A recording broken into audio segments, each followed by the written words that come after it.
Perhaps we need some outside universal threat to make us recognize this common bound. I occasionally think how quickly our differences worldwide would vanish if we were facing an alien threat from outside this world.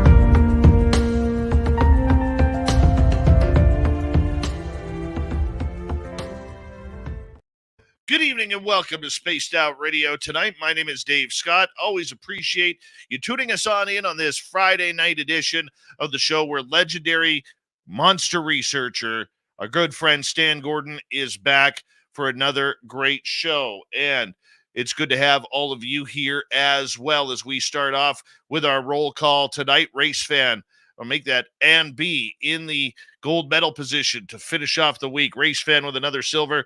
Philip Baca taking home the bronze medal tonight. And the best part, we got the rest of you as well. Michael Morris, Lightwalkers, Chris 716. Good to see you all. Tim Mothman and his goatee. Thank you for coming on in. Hi, Robert Lamothe, James Horn, Stephanie Kenny Blankenship. Y Native is here. Y Native will be signing autographs after the show. Line up to the left of the studio if you don't mind. To the left of the studio. Dirt Road, Laura Lobbs and Forrest Louie, good to see you. Hi, Brown Dwarf, and our good friend Jennifer Patterson. Eternity, Eternal, and Doubleday, good to see you. Puck Elf, good to have you back as we continue on with our roll call tonight. Val, how you doing? Welcome back. Val will be signing autographs after the show as well. Line up to the right of the studio if you don't mind, to the right of the studio. Continuing on, Les Paul Holland in Australia, nice to see you. And they're from Stockholm, Sweden, wearing number 3 tonight, starting on defense, Lars Janssen. Good to see you, my man. Digger Dog, thank you for joining us. Dutch Hank from Dutchland, much appreciated.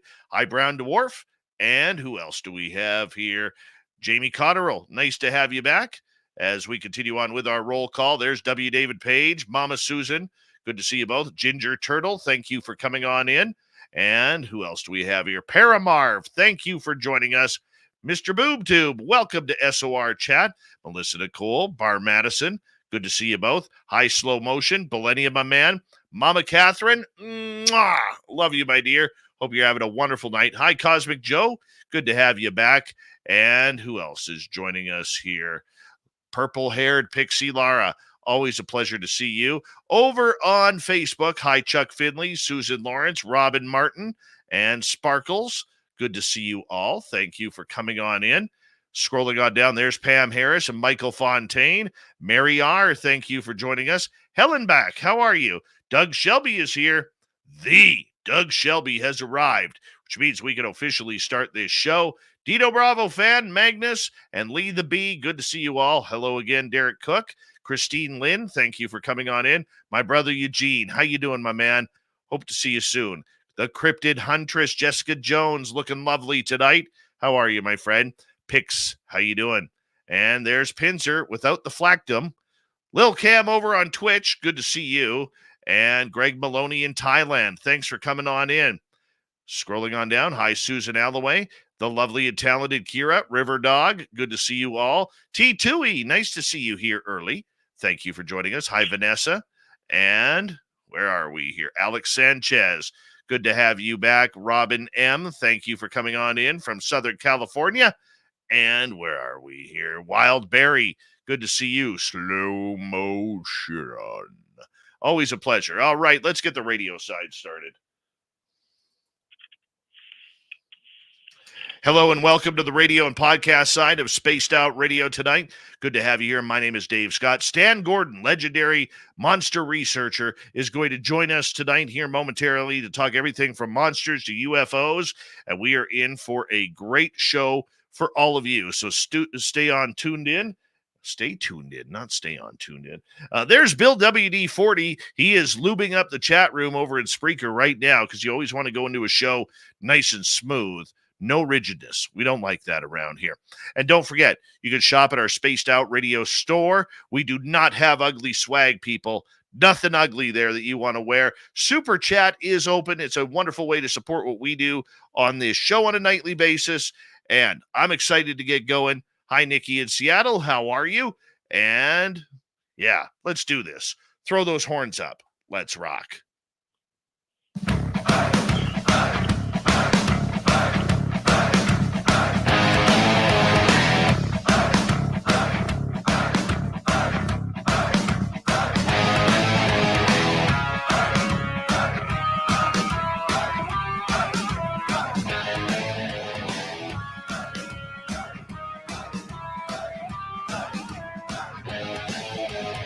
From the mountains of central British Columbia to you listening around the world, this, my friends, is Spaced Out Radio. I am your host, Dave Scott, sitting in the captain's chair of SOR headquarters. We welcome you to tonight's show on our terrestrial affiliates around North America, digitally on Odyssey Radio, TalkStream Live, and KPNL. All of our archives are free. Join us at youtube.com/Spaced Out Radio. Do old Davey the favor, hit that subscribe button. You can follow us on Twitter at Spaced Out Radio, Instagram at Spaced Out Radio Show, and on Patreon in the Space Travelers Club. Our website, spacedoutradio.com. We have a plethora of features for you. Rock out to Bumblefoot, read the news wire, check out our swag as well. Tonight's show is brought to you by Chive Charities. Help make the world 10% happier by visiting Chive Charities today. You can find them on our website. A power show of monster talk tonight. The legend himself, Stan Gordon, is moments away for coming on Spaced Out Radio. Then in hour number 3, we have Among the Missing with Steve Stockton, followed up by Courtney Marcassani and the UFO Report. Stan Gordon opens up his research files and shares some of his cases of encounters with strange beings and creatures that aren't supposed to exist even in our worst nightmares. Pennsylvania UFO and Cryptid researcher Stan Gordon is here for another night of taking us on a journey into a shadowy world of elusive life forms, some of which can only be described as monsters. He's chased down monsters such as gigantic birds, Bigfoot, Dogman, bipedal canines, aliens, UFOs, paranormal, ghosts everywhere around Pennsylvania, especially around the weird and strange Chestnut Ridge. And we are always glad to have the author, the researcher, more so the legend, Stan Gordon, with us tonight. Stan, thank you so much for coming back on Spaced Out Radio. How are you? Good morning, Dave. It's good to hear your voice again. We're doing good. Thank you. Stan, you know what? You've been doing this for so long now. Does anything really surprise you regarding monsters, cryptids, aliens, or is every story still as exciting as the first one? Well, I can just tell you it just keeps happening year after year. Every year I'm receiving reports all year round. Some amazing things we'll talk about from 2022 and 2023 last year was an unusually active year for a lot of daylight activity, a lot of low-level UFO sightings, Bigfoot encounters, cryptid reports. These small orbs or balls of light below the ground, in some cases approaching within feet of people in daylight. All kind of things were happening, and it's just amazing what's happening. And the quality of the reports coming in is what's really intriguing to me. And, you know, Dave, I started out in the field. I've been doing this since 1959, and to some of your listeners, I'm sure it'll sound odd, I'm doing this now for going on 65 years. I've never personally seen a Bigfoot or a UFO. I've seen a lot of evidence. I've interviewed thousands of UFO witnesses and hundreds of Bigfoot and cryptid witnesses, but I've never seen one myself. But I've learned a lot about whatever we're dealing with, and I can tell you it is so beyond our understanding what we're dealing with. It is so strange. I don't think anyone out there understands it, and I sure don't have the answers. But we're finding out and seeing a lot of similarities. We're finding patterns. It's just really amazing what's been happening. How fun is this for you? 65 years of research. You started as a kid. Here you are now into your later years, and you're still a monster hunter. You're still one of the most respected people in this field. You are someone who is admired and loved by so many out there, Stan. How do you keep it going? Well, it's the fact that the reports never stop. I've been taking calls from the public since 1969. The reports and phone calls never stop, so I get a lot of email reports now, as well as phone reports coming in. I deal with these cases almost every day, from current reports, past reports. A lot of people call me from things from 10, 20, 30 years ago. They just need to talk to somebody about. They never shared it. A lot of these people getting up in age, and they wanted me to know about what had happened to them. It's just amazing what's happening and how you deal with people from all walks of life all the time: men, women, children.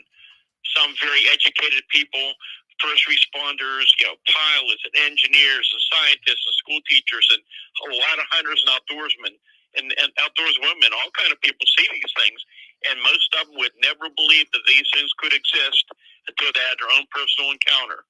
And I'll tell you, for so many of these people, it's a life-changing experience. Yeah, and I know you're always proud to take those experiences and really investigate them. To you, what makes a good investigation after all this time? Well, going back many, many years, I started this again years ago. I've been out in the field since 1965, since the Kecksburg UFO incident. And I learned from the start, investigating, learning how to interview people, gathering all the data, look at the similarities. And then as time went on, in 1969, as I mentioned, I started my UFO hotline. But there were so many calls coming in within weeks that the public began to hear about it. I was overwhelmed. And I knew I couldn't do this on my own. So I decided that I was going to try to organize a group of research people to investigate these cases. So in 1970, I founded the first of 3 volunteer research groups that would, for years, investigate these cases. They no longer exist, unfortunately. But back then, I had a lot of professionals who volunteered their time. We all did it voluntarily out of our own pockets. I mean, I had scientists and engineers and police officers, technicians, former military specialists. You wouldn't believe some of the people involved. And a lot of these people work for major industry laboratories around Pittsburgh and Pennsylvania. Almost everybody did anonymously because of their positions. And it was having access to all these specialists that we could do a lot more research. I mean, we had professional laboratories that volunteered as professional courtesies doing analytical studies of materials we found. We had classes in my research almost every month. We would have meetings, we have classes, and we learned how to interview people, how to make casts, how to gather data, and it was just amazing what we did for years and years. And that's one of the things that we were able to do. So by 1970, I founded that group in 1970. As I mentioned, by 1973, we had extended to cover the whole state of Pennsylvania. So I was able to cover it pretty well with volunteers. And we were really lucky that we were set up because 1973, as you might recall, I'm sure we talked about this on past shows, and we can talk about some of the cases. First, we had the biggest UFO wave ever documented anywhere in the country here in Pennsylvania. There were hundreds and hundreds of UFO sightings all year long. And back in those days, again, you got to remember, we didn't have any cell phones or internet. People didn't know what other people were reporting, except for the fact that some reports did show up were being covered by the newspapers back then. And all these UFO reports in themselves were just amazing. But then in the summer of 1973 is when we had the biggest outbreak of Bigfoot sightings ever documented that continued on to 1974. And we've had Bigfoot sightings in Pennsylvania every year since then. But that was an amazing time. And that's when a lot of those very strange cases showed up, which showed a correlation between UFO sightings and Bigfoot. And that's when we began to realize we're dealing with something much stranger than just an unknown animal. And now over the years, and even in more recent years, we're hearing more and more about these cases. I started writing about them back in the 70s, and now all over the country and around the world, you're hearing similar reports. And I'm sure we'll talk about some of that. Do you have a favorite case after 65 years? Oh, my gosh, there are so many. But, of course, the one that stands out which I'll never forget, and it's been talked about all over the world. And that was the incident happened during the massive wave in '73 when a lot of odd things were going on. Before I get into it, let me give you a little more history. So we have all these UFO sightings and Bigfoot sightings going on. So my teams, in many cases, were on the scene of an incident within minutes to hours after they occurred. So back at that time, as all this is unfolding and my group is covering the state, we were surprised that we were getting a lot of referrals from the news media and from law enforcement agencies across the state. So we were getting a great input of information coming in. So we would get out to some of these locations. So this is around 24 hours a day. We would respond to cases and all year round, including in the snow in the wintertime. And one of the first things that showed up that was odd was the fact that we get out some of these places, we'd find these large series of unusual looking footprints with very big strides between them that under different conditions, from soft ground to sometimes harder ground to snow, these tracks would go for a distance and then just abruptly stopped when there should have been more tracks. And that's something now that's been shown up all around the country in more recent years. That was one of the first things. But then we began to see that correlation with UFO sightings and Bigfoot. And what I want to stress here is I keep telling people, I am not suggesting that Bigfoot is a passenger in a spacecraft from another planet, because we don't know for sure what the objects are that we're dealing with. I said years and years ago, there apparently is more than one origin to the unknown category of the UFO phenomena, or as the government now calls it, UAP. But the one case that always stands out, and I'm going to try to give you a brief summary of it, but it's a very intriguing case. It was October 25th, 1973. My hotline was ringing for 24 hours with UFO cases coming in from across the state. But it was about 10:30 that night. I get a call from a state trooper from the Uniontown Barracks in Fayette County. Fayette County continues to be probably one of the most active areas around the country for year after year UFO and cryptid cases, especially areas along the Chestnut Ridge, which we can talk more about that later. Anyhow, I get a call from the state trooper.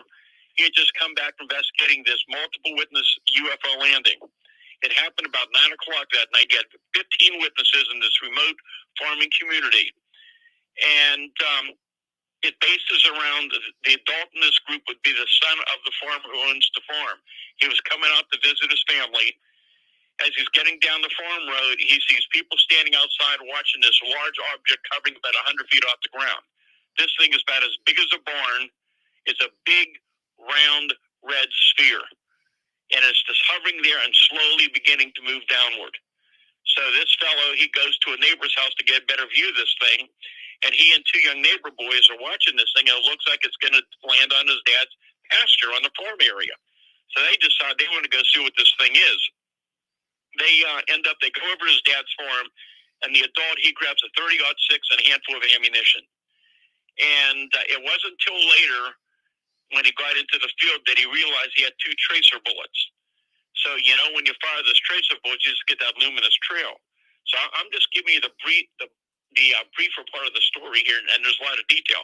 Anyhow, they start riding down the farm road, and the dogs are going crazy around the area.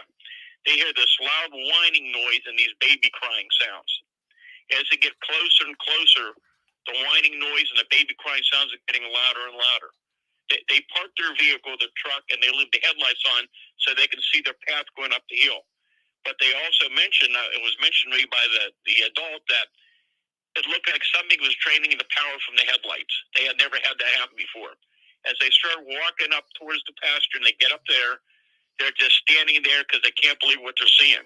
Here's this huge object about 250 feet away, now landed on the ground or is right above the ground. It no longer is completely spherical. It's like half the sphere. Half of the sphere is a big white dome that's making this loud whirling sound, and it's illuminating the whole area. So they're just standing there watching this thing, can't figure out what this thing might be. It wasn't long after that their attention's drawn to a barbed wire fence about 75 feet away, because along that barbed wire fence are these two huge Bigfoot-type creatures walking in their direction. The one in front's about 8 foot tall. The one right behind's about 7 foot tall. They're covered with long, dark hair hanging off the body. The arms are so long, they're hanging below the knees almost to the ground. They're kind of moving in a stoop fashion. They have no neck. They have large, luminous eyes that are glowing bright green, and they're making this loud baby crying, whining noise. So these things are slowly moving closer to them. The one young boy in the field, so frightened he ran out of the field. The other young boy is yelling to him, shoot him, shoot him. He takes his first shot, which ended up being a tracer. He fired over their head. There was no response. He fires the second tracer. And when he does fire that second tracer, the largest of the two creatures reaches out with its one hand towards the tracer as though to grab it. It makes this loud baby crying, whining noise, and that huge object in the field vanishes. So it doesn't take off. It doesn't accelerate. It's gone. So most of the luminosity is gone. The sound stops. The creatures slowly turn around, start walking back along the fence line towards the woods. At that point, now he's firing live ammo from his 30-06 into the creatures, mainly at the large one, with no effect on them whatsoever. And I always remember, till he passed away, he kept telling me, he said, I'll never forget that night as I'm pumping live ammo in that big thing, and it's staring at me with those glowing green eyes, and there was no effect on it whatsoever. Anyhow, the two fellows, they ran back to the vehicle, went to the farmhouse, told the family what happened, took them to a neighbor's, and they called the state police. When the trooper arrived 45 minutes later, they went up in the troop car to look for evidence, and the trooper told me, he said, the area where the object was reported on the ground for about 100 feet in diameter was self-luminescent glowing. He said he shined his flashlight beam into it. He could barely see it. He told me, he said, if I had a newspaper, I'm certain I could have crouched down in that glowing area and read the newspaper from the glow coming off of that area. He noticed the farm animals would not go anywhere near it. And then, again, the short part of the story is this. They went back to the state police barracks. I was told both the trooper and the witness were taken to two separate rooms. They were separately interviewed. Then they called me to send up my team. And we went up there with our equipment. We got our gear together. It was about 10:30 at night, so it was longer until we got there. We got our team together, found our way up to Fayette County. I know we probably spent the whole night there, early morning hours. We checked the radio. By the time we got there, the glow was gone. The animals still would not go anywhere near that area. Radiation levels were normal. But it was odder and odder as the time went on during the night. Don't have time to get into it. It's a long story. A lot of people read it, my Silent Invasion book. I go into great detail about it. And then remind me later in the show to tell you about the mystery men that showed up afterwards, which was fascinating. We found out about years later. That is just way too much for one story, Stan.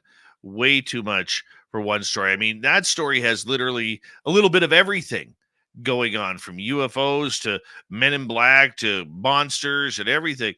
I mean, how do you try and even start to investigate so much when it's happening like that? Well, first of all, I wasn't looking for this, nor was the people in my research group. I had a lot of skeptical scientific people in my group.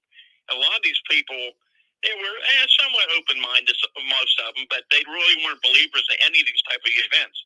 And a lot of these people spent weeks and months and years out in the field with me, and they began to see something was happening. They began to realize these are credible people who didn't know each other in all these cases, many miles apart. There's patterns to it. There were similarities in the physical evidence we were finding, and they began to realize something was going on.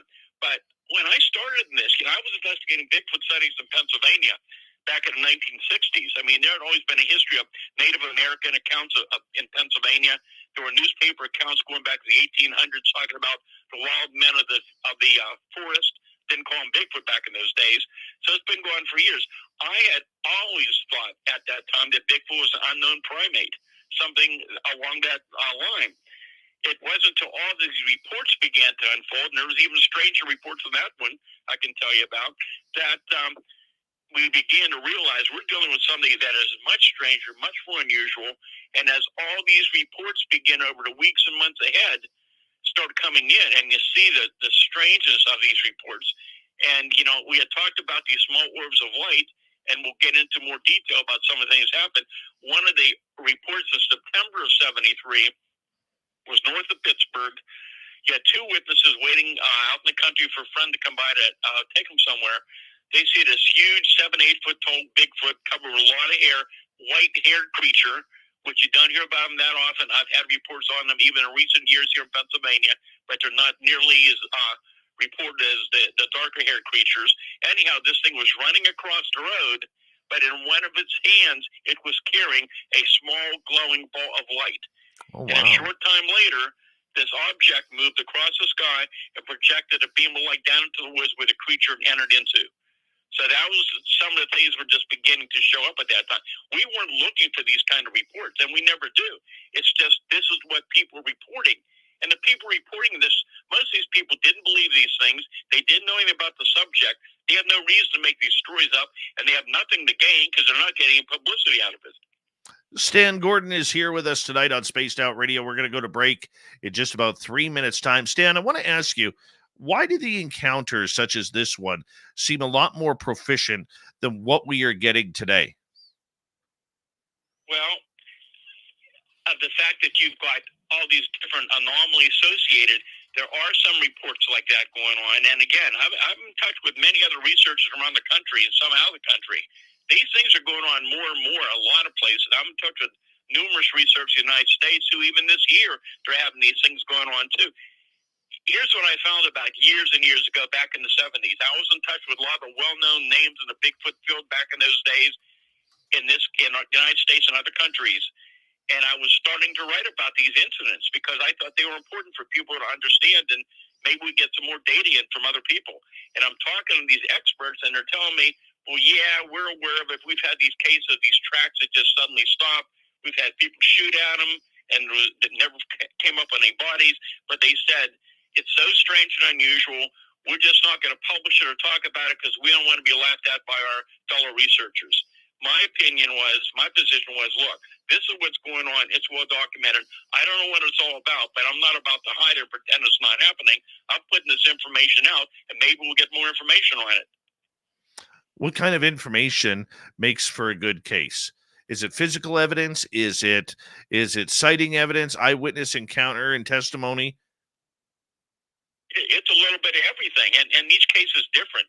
We used to get a lot more physical evidence more back in the 70s and some of those years, 80s and 90s, than we are today for whatever reason. And we had some really interesting casts we made. We had some possible air samples that were pretty good. We don't get that as often today. But yes, we do. Yes, we are at times getting some pretty interesting video footage, camera footage of not only UFOs, which you got some good footage last year, daylight of the very large cigar-shaped objects that people reported from different areas. Some you'll see on my website.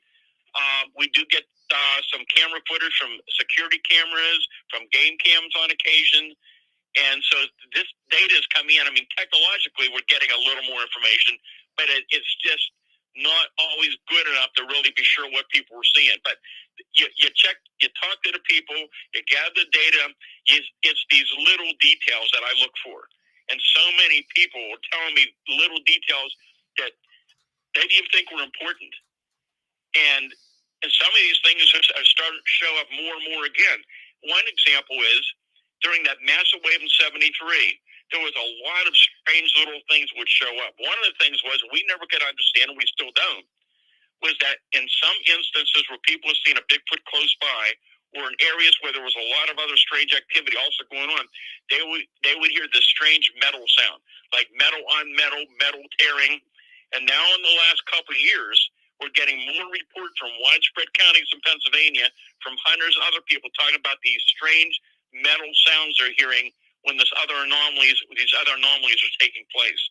Stan Gordon, everybody, on Spaced Out Radio. We got him for another 90 minutes here on the show, talking all sorts of monsters, legends, folklore. He's one of the best. StanGordon.info is his website. You can get his books there under Buy Stuff, so make sure you do. It's where it's all about. Stan Gordon and the great stories of the unknown, coming up next on Spaced Out Radio.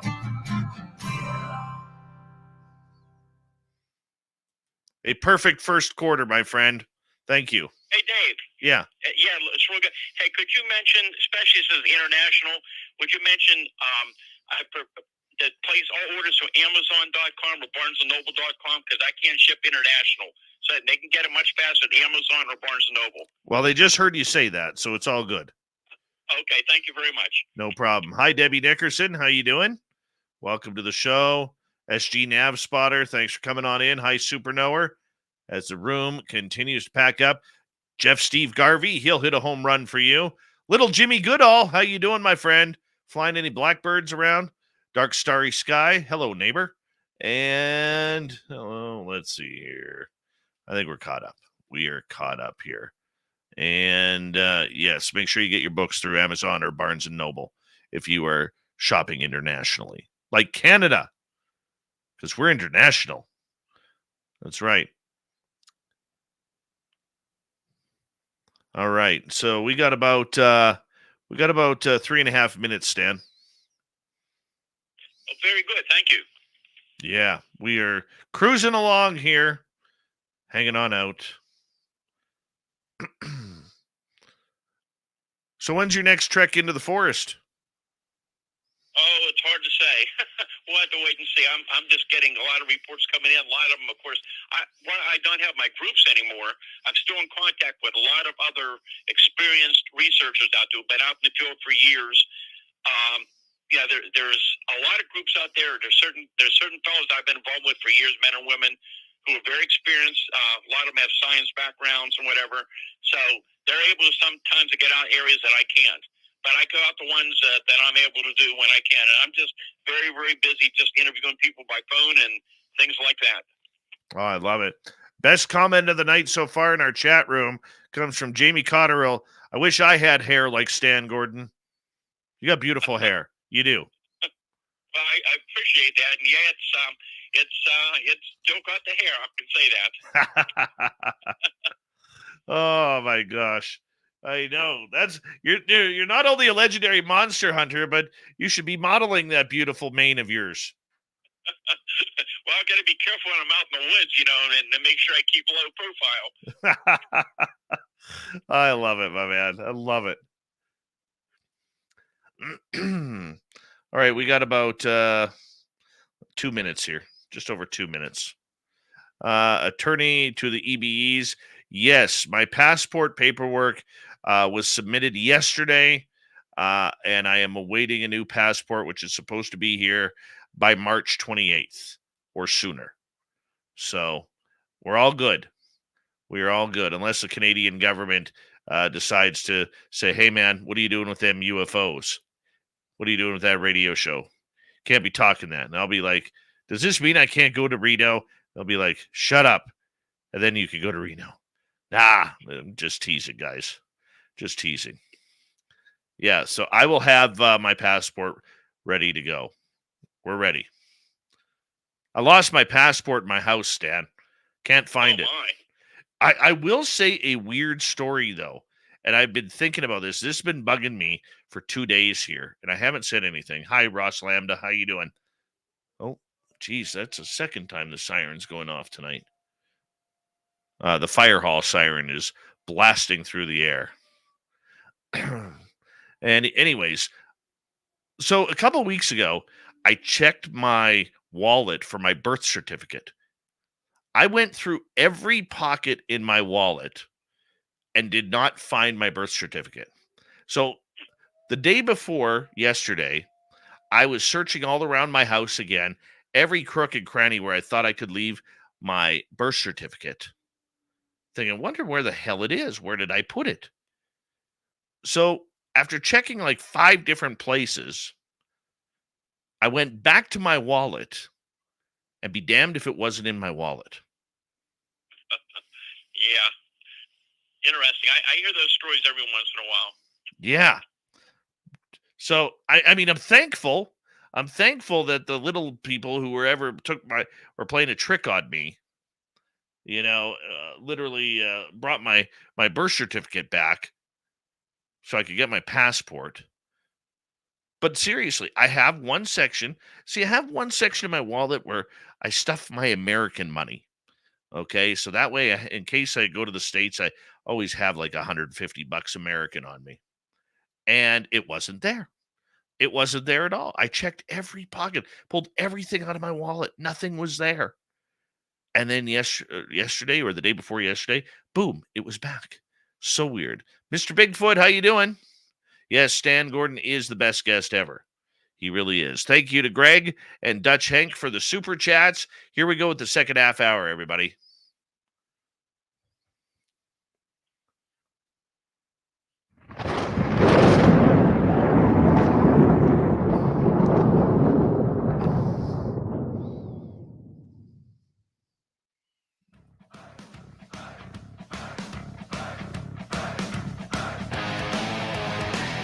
Here we go, the second half hour, Spaced Out Radio tonight.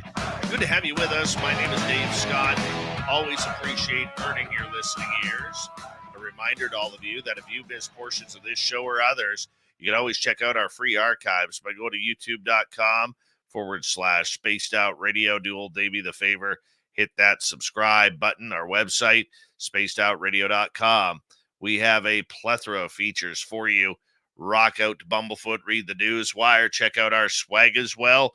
Follow us on Twitter at Spaced Out Radio, Instagram at Spaced Out Radio Show, and on Patreon in the Space Travelers Club.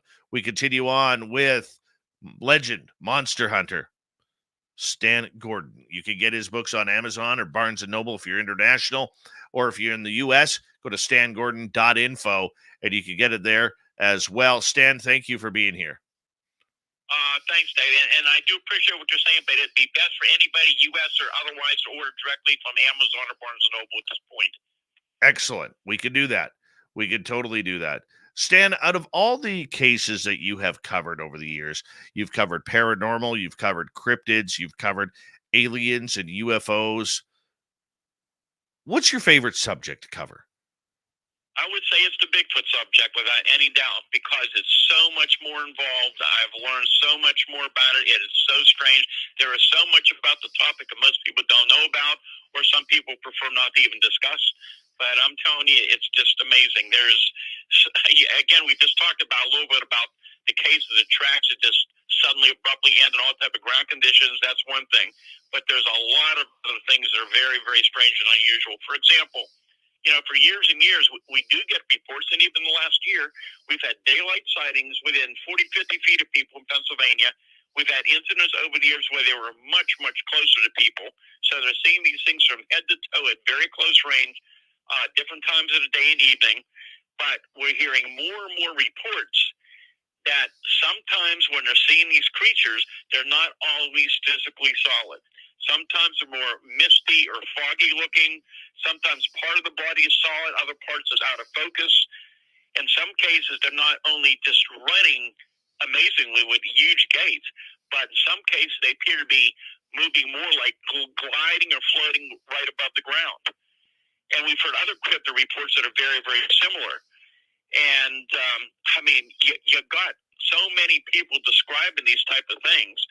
And here's what I've been finding out over the years. You can be in the right place at the right time to have a UFO sighting, a Bigfoot sighting, a cryptid encounter, almost any of these anomalies. But there are certain geographical locations, certain properties. It's not just here in Pennsylvania. It's going on all over the country now, and I'm sure other parts of the world, from what I hear, where this phenomena, whatever it is, focuses on. So some places have a long history of paranormal experiences, apparitions, ghostly apparitions, that type of thing. But then you have strange screams and howls. You have the orbs of light below the ground. You have UFO sightings. You have Bigfoot. You have other strange creature reports. And sometimes when these occurrences are taking place, sometimes there's various cryptids being reported around the same time. So one of the things that's really interesting is that I've been finding it over the years more and more that, again, not too many people talking about, are black panther sightings here in Pennsylvania, which, again, they've been reported all over the country in areas where they're not scientifically known to exist. So we're talking black leopards, black jaguars. They've been seen in Pennsylvania for years and years. Many hunters have seen them at close range. I interviewed a hunter several months ago here in Southwest PA, who in the afternoon encountered one at very close range. And like you said, I used to laugh at other hunters telling me about it. And he said, nobody would have ever convinced me such an animal could exist around here. But interestingly, in some instances, we have an outbreak of both Bigfoot and Black Panther sightings. And remind me to tell you about that other famous Bigfoot UFO case that occurred in 1974. And then I'll tell you what I'm going to tell you now about the Black Panther and how there's a similarity. Well, let's get right into that then, because everybody around here loves a good Black Panther story, and they sure love their UFOs.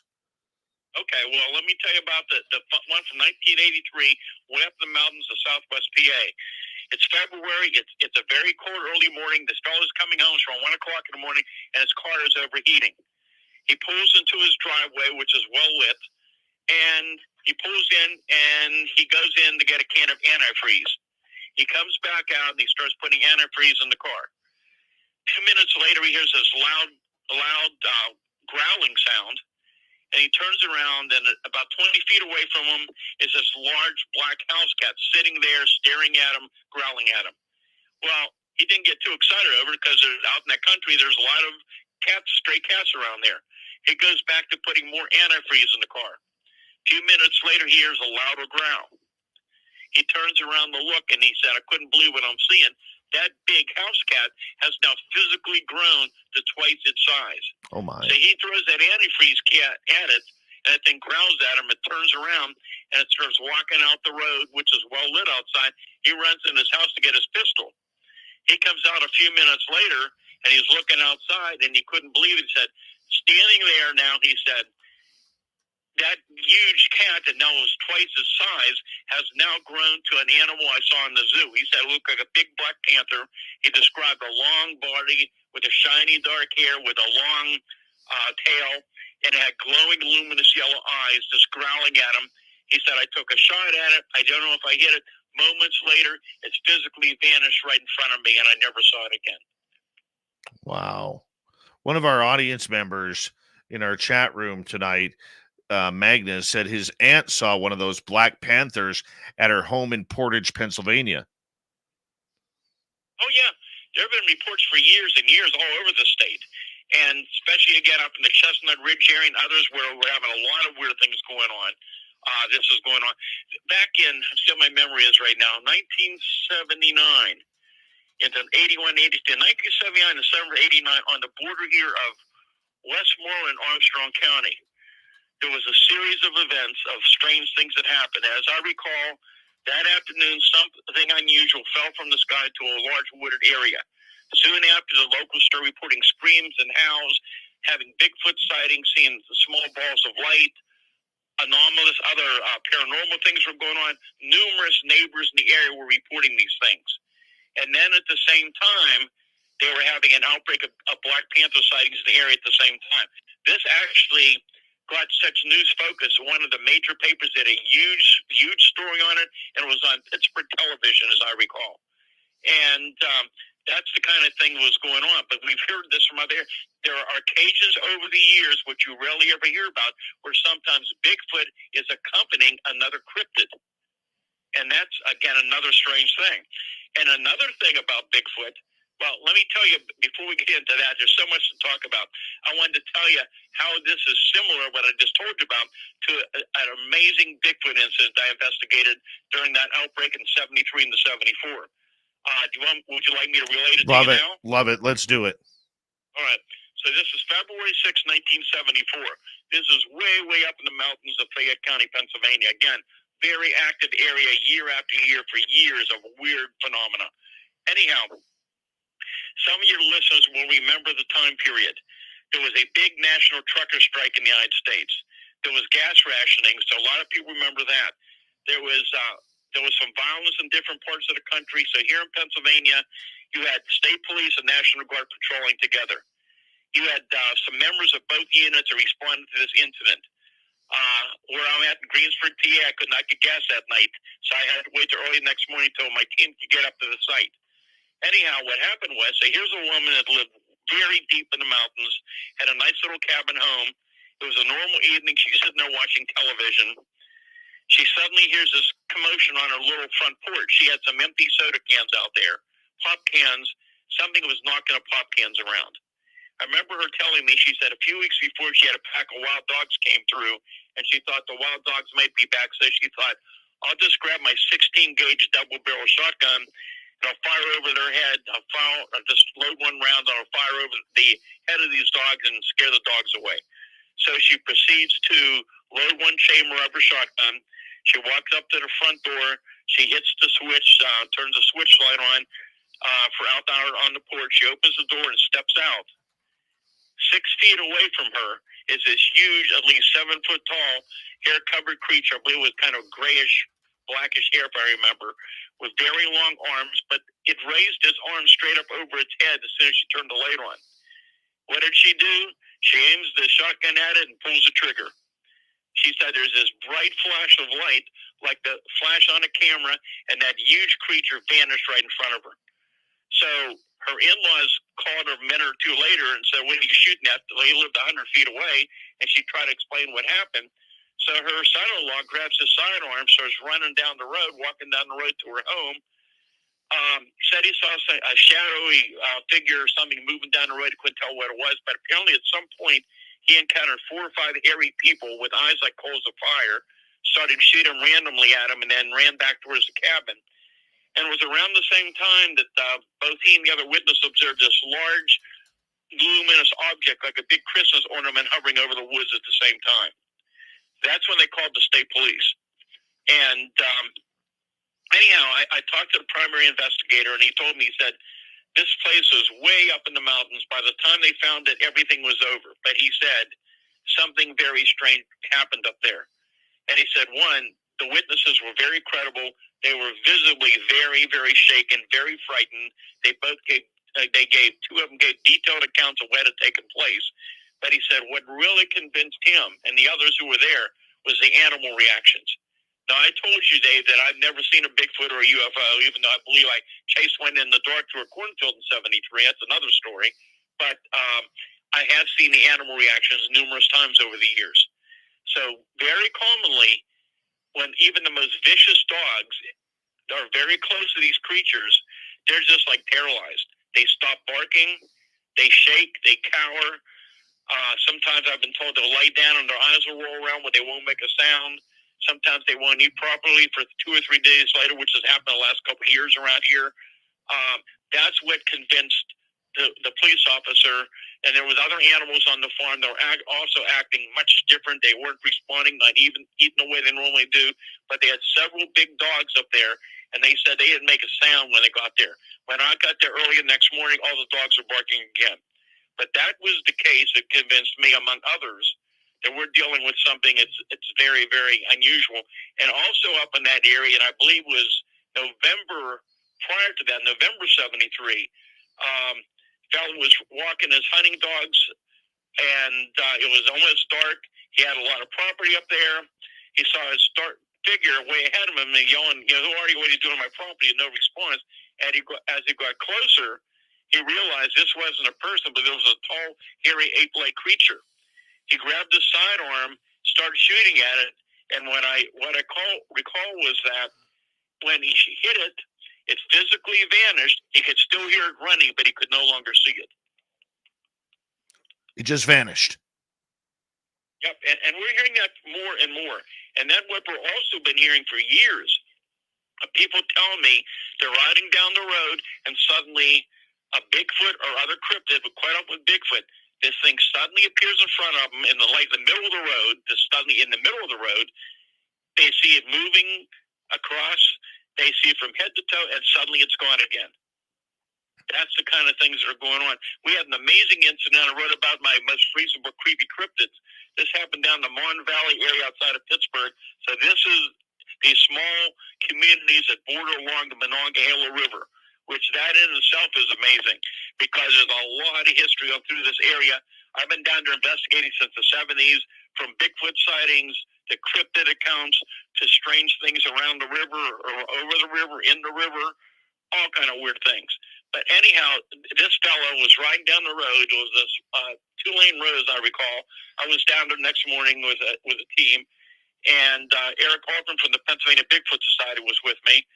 And anyhow, it was raining. As he's riding down the road, he has the headlights on. High beams were up, I believe. He notices something standing on the left side of the road, and he gets very close to this thing. 5 feet away, this thing is at least 7 foot tall. It walked out right in the middle of the road. It stopped in front of him in the middle of the road, looking directly at him with glowing red eyes. He watched this thing from head to toe. Now, here's where it gets interesting, and this is what's been showing up more and more as well.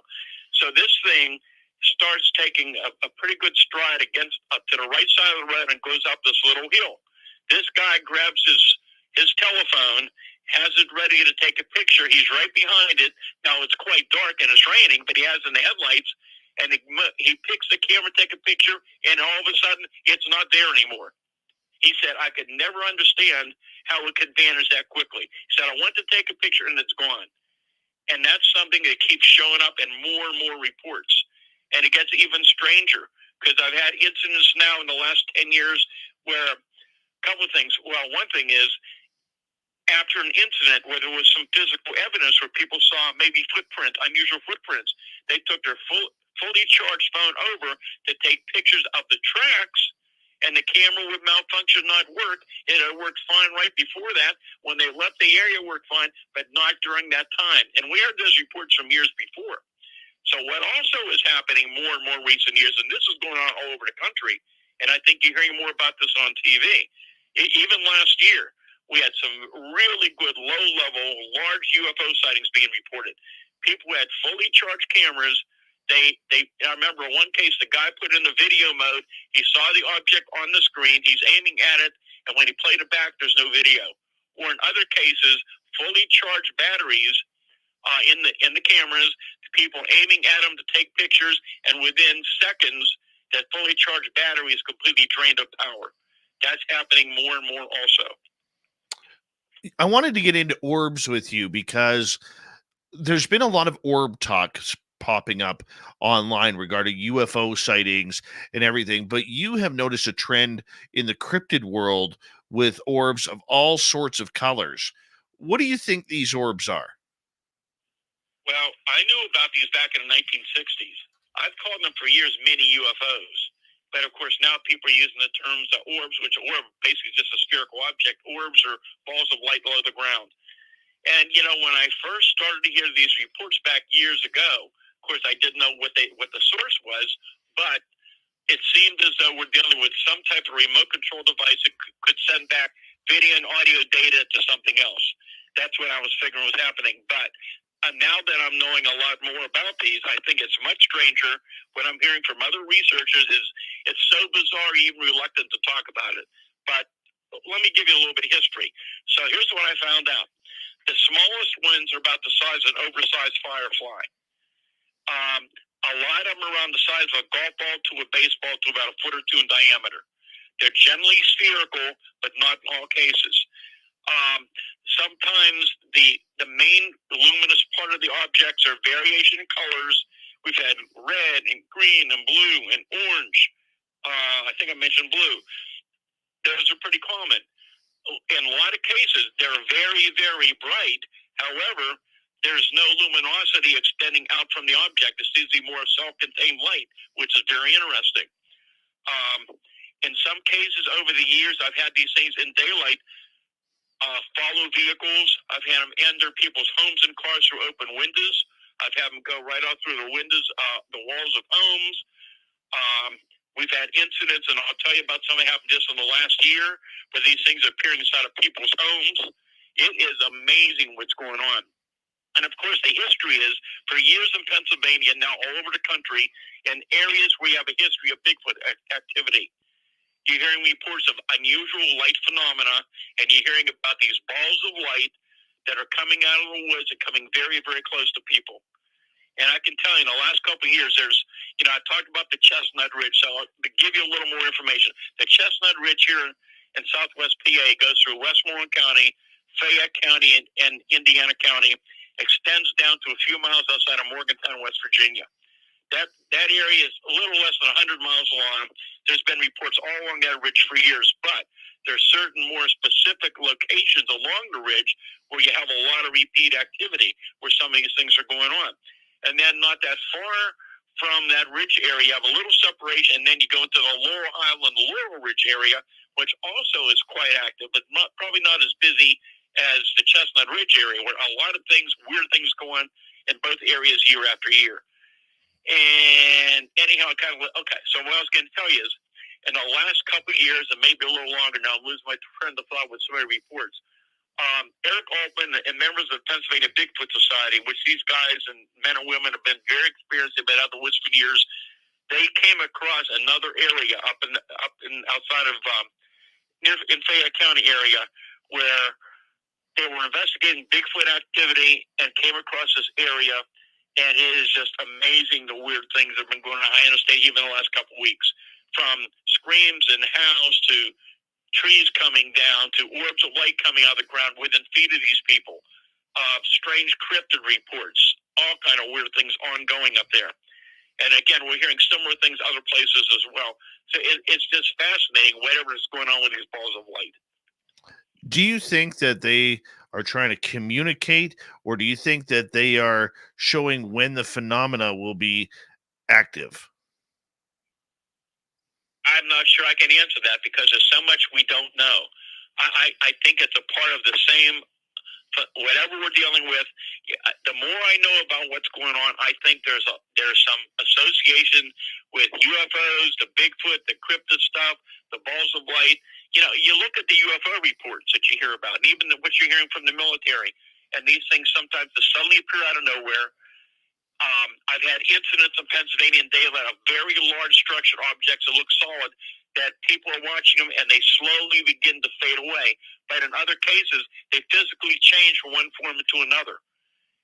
It's similar to what we're hearing with some of these cryptid reports coming in, which is so bizarre and so strange. And then it gets even weirder and weirder. And I'm hearing this from other researchers as well. We're hearing reports of people who swear they've seen cryptids change from one form to another, and these balls of light changing into other type of life forms or cryptids. It is so bizarre what's happening, and you can just understand why a lot of people are reluctant to talk about it because it is so unusual. But it's happening more than people realize. Oh man. You know, these orbs, in my area that we see in my Sasquatch site, is we got about 2 minutes to go. They seem to almost be a precursor to other events. Have you noticed that too? Well, it's hard to say because of the fact that we've had much activity with them, especially since 2022. And I'll tell you about some of those cases when we come back. But there's so much other activity continuing to take place. It's hard to say. It seems to be a part of what's going on. But I'll go into good detail with you and give you some really interesting cases from the last couple of years. Yeah, the reason why I say that is I'm always wondering in my area whether or not I should just wait it out. If these orbs are actually, happening in front of our very eyes, do I wait that out and see if something else happens, if it's a precursor, or if it's actually maybe something morphing into those, and those are areas we should be searching for Sasquatch or other cryptid creatures? All I can tell you is in some instances, where they're having the cryptid counts, they are seeing the orbs sometimes. They only see the orbs. Sometimes they don't see anything. It doesn't happen all the time, but quite often when one anomaly is occurring, the others start occurring as well. I'm hearing this from other research in other states also. Yeah, I love it. I absolutely love it because they're only fleeting at times. Very rarely do you see one that's actually floating around, taking its time like it's on a Sunday drive after church. You just don't see them that way. And in our area, they seem so fast, like a split second. I don't even know if you could actually catch them on camera unless you by chance just point your camera and shoot. But we're going to learn more about this and stories from Stan Gordon on orbs, Bigfoot, aliens, UFOs, dogman, other cryptid creatures. He's the best for a reason. He's been doing this literally for more than 6 decades. Stan Gordon.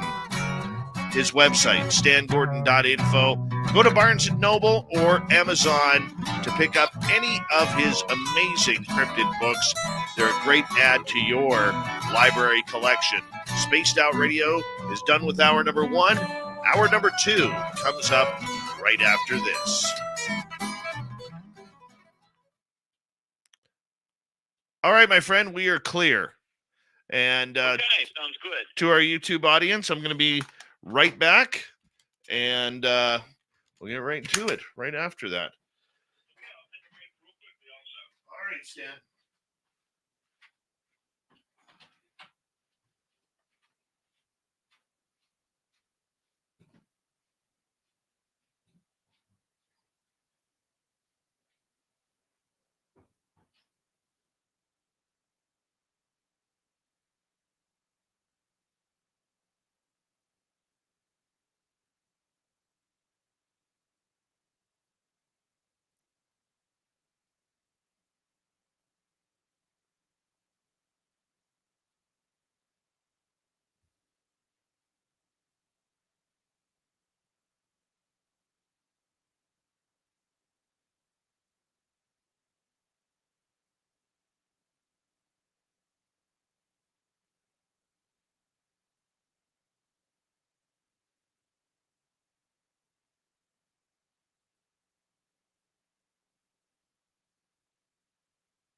Hysterically on the phone. Another guy, it just kind of shaking his voice. So what happened to him in the sun a few years ago near Pittsburgh with a thunderbird? I mean, it's so bizarre what's happening out there. It's just incredible, and it's not something that's infrequent. It happens quite often. Oh yeah, I totally get what you're saying, my man. Totally get what you're saying. All right, we have about 2 minutes here. 2 minutes. Danny Staten, how you doing? Good to see you. Jeff Elder over on Spreaker, nice to have you back.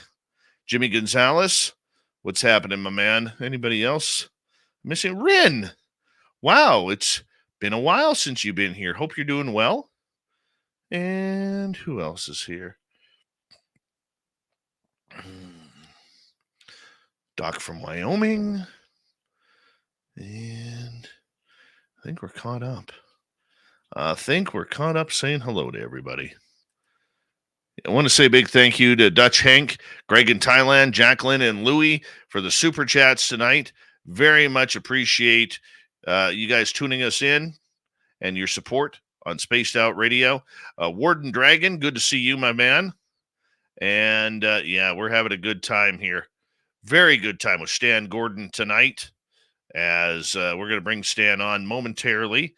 And want to remind everybody, if you're thinking of going to Reno, Nevada for our 3rd annual SOR fan party, make sure you go to info@spacedoutradio.com, info@spacedoutradio.com, and reserve your tickets today. We need to know a number of how many people are going, because that means we got to stack the swag bags for all of you guys.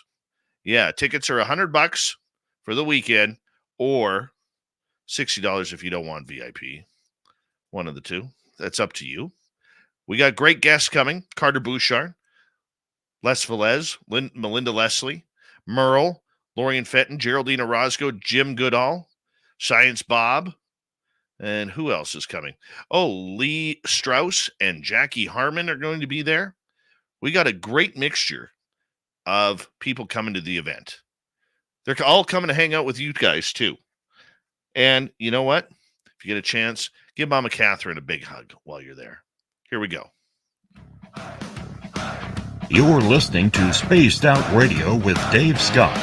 Follow Dave on Twitter @Spaced Out Radio and on Facebook, Spaced Out Radio Show. Here we go to hour number 2 of Spaced Out Radio tonight. My name is Dave Scott. Very much appreciate earning your listening ears wherever you are on this beautiful planet we call Earth. Hi to everyone listening in on our terrestrial affiliates around North America, digitally on Odyssey Radio, TalkStream Live, and KPNL. All of our archives are free. Join us at youtube.com/Spaced Out Radio. Do old Davey the favor, hit that subscribe button. The Desert Clam has set the password for tonight in the SOR Space Travelers Club. What do you got for us tonight, Clam? Bigfoot. Bigfoot is your password. Use it wisely, Space Travelers, as the Clam sets a password each and every night right here on Spaced Out Radio. Our website, spacedoutradio.com. We have a plethora of features for you. Rock out to Bumblefoot, read the news wire, check out our swag as well. Follow us on Twitter @SpacedOutRadio, Instagram @SpacedOutRadioShow, and on Patreon in the Space Travelers Club. Here we go again with legendary monster researcher Stan Gordon. His website, stangordon.info. You can find all of his books on Amazon and Barnes & Noble. Stan, right before the break, we were talking about orbs and strange things that they do, the strange areas that they show up. They're different coloring. They're shape-shifting. You've got some stories to share with us. Oh, there's many cases. I'll just give you an idea. And one thing I wanted to really express, Dave, we talk about some of these strange cases. I don't know if we came out in what I wanted to say. I'm not convinced that a lot of these are extraterrestrial.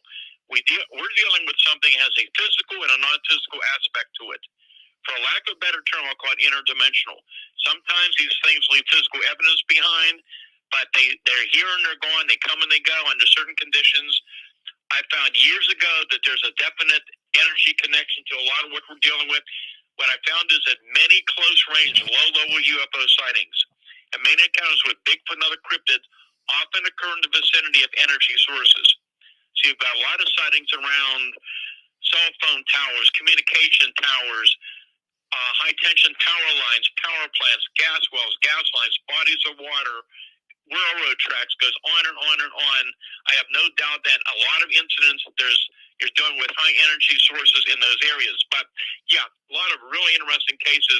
So going back to 2019, outside of Pittsburgh in a rural area, this is May of 2019, early morning hours. This fella gets up during the night. He's walking around the kitchen, happens to look out the window, which is all well lit. There's a field, and then it goes into the woods. He sees this small Bigfoot creature, and we get reports of these, especially in the last couple of years, smaller ones, about 4 to 5 feet tall, quite often kind of with gray, darkish hair. And he watches this small creature walking along with long arms hanging down and kind of stooped over. And he watches this thing go across the field, and it enters a particular area of the woods. Moments within seconds, and the exact location where the creature enters the woods, He sees this bright sphere of light about 3 to 4 inches diameter suddenly appears. He watches this thing. It's only about 4 feet above the ground. The light then moves a short distance, about 3 seconds, and vanishes. A few seconds later, it reappears about 10 feet away, and this time that small sphere emits a beam of light about 10 to 12 feet in length. And a few seconds later, it goes out, and he never sees the sphere again. That's just an example, but let's go into some of the really interesting cases in recent years. So up in Fayette County, you'll hear me mention Jim Brown. Jim Brown's been my associate researchers for years.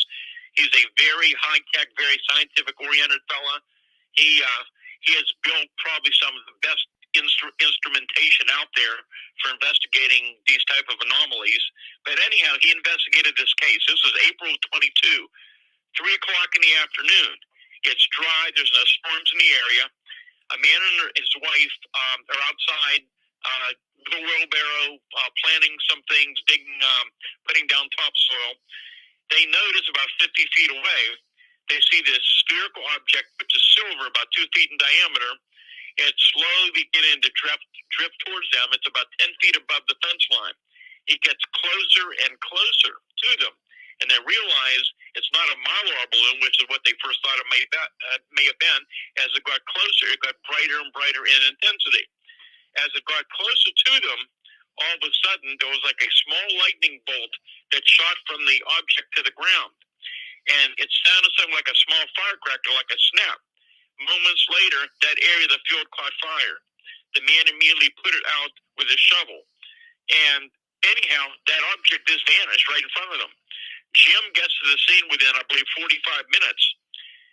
And, of course, if it was been a firecracker or had been a Mylar balloon that had exploded, there'd be a lot of residue. There was absolutely nothing there at the scene, nothing at all. There's been other incidents up in that area. There was another case back in 2019, again in the afternoon. This is up around Masontown, Pennsylvania, as I recall. And this fellow around 4:30 in the afternoon was coming down the road, and his road is blocked by this 2-foot diameter ball sitting on the ground blocking his passage. And he couldn't figure out what this thing is. It looks solid looking. And he gets out of his car. As soon as he opens the car door, starts walking towards it, he said it began to vanish, and it just vanished and disappeared right in front of him. And again, I told you, we had the biggest surge of these kind of reports in 2022 than we've ever had. And some of these cases were amazing. So I'm going to give you a couple examples off the top of my head. Then I'll tell you even that strange one that happened last year. So October 2022, up in Fayette County again, it's around 6 o'clock in the morning. It was cold. This fellow just had his robe and slippers on. His wife finds him sound asleep on the porch, which he would never do. She finally awakened him when she had trouble awakening him, apparently. He told her he was walking out to get the newspaper that just been delivered. He was walking towards the box, but right there between him and the box was this sphere. I think it was around a foot and a half diameter white sphere. He got quite close to it, and he said he suddenly got so tired he could not stay awake, and he immediately went to sleep on the porch in the chair. 3 days later, about 40 miles away, up in that area I mentioned to you about the Laurel Highlands outside of Ligonier, PA, where there's a lot of weird things going on also, about 2:30 in the morning, this woman awakens to go to the restroom. She has one of these old historical homes with a big high ceiling. She comes out of the restroom. 5 feet away in her living room is this dark blue sphere, about a foot and a half in diameter, with, I believe, was a grayish mass moving around inside of it. She said it looked something like those old lava lamps. And she remembered taking one step near it. She felt like a slight electrical jolt. And then she said she got so tired she could not stay awake. The next day she felt very weak and sickly. And she said, I'm an insomniac. I don't fall asleep. For me to go to sleep like that, she said, was just so unusual. So it's so interesting. You had two similar physiological effects within days of each other, miles apart. And these people had no way of knowing about the other two people, about the other person. Wow. Wow. Have these orbs been known to attack people or cause people missing time? I can't say about the missing time case that that's not typical in the reports. I do not recommend people getting close to them because we're starting to hear from other areas over the last few years and out of state that there may have been some possibly more serious physiological effects. I have no way to confirm that, but I don't recommend getting close to them. For them to come after somebody and hurt them, that's not something we're hearing. But again, we're getting more reports of these things getting closer to people for whatever reason, but generally it just move off. But let me give you an example of an even stranger one that happened October of last year, late October 23. This was out in the country, but in an apartment complex. So it's an apartment building. The woman and her friend, and this is 4:00 in the afternoon. No storms around. It's a normal day. 3 to 4 feet in front of them, they're sitting on the couch. This 3-foot diameter ball of light suddenly appears. It has definite rounded shape with a glow, kind of a golden color. It makes no sound. There's no smell. It's fluttering around right in front of them. As they're watching this thing, it climbs up to about 4 feet, a little higher in the living room. It's flooding around. Then suddenly, about 10 similar small objects suddenly appear. She thinks they may originate from the original one. They're all flittering around about a 6-foot area for about 1 to 2 minutes. And then all of a sudden, they all vanish, except for what appears to be the main object. It continues to float behind the television, and they never see it again.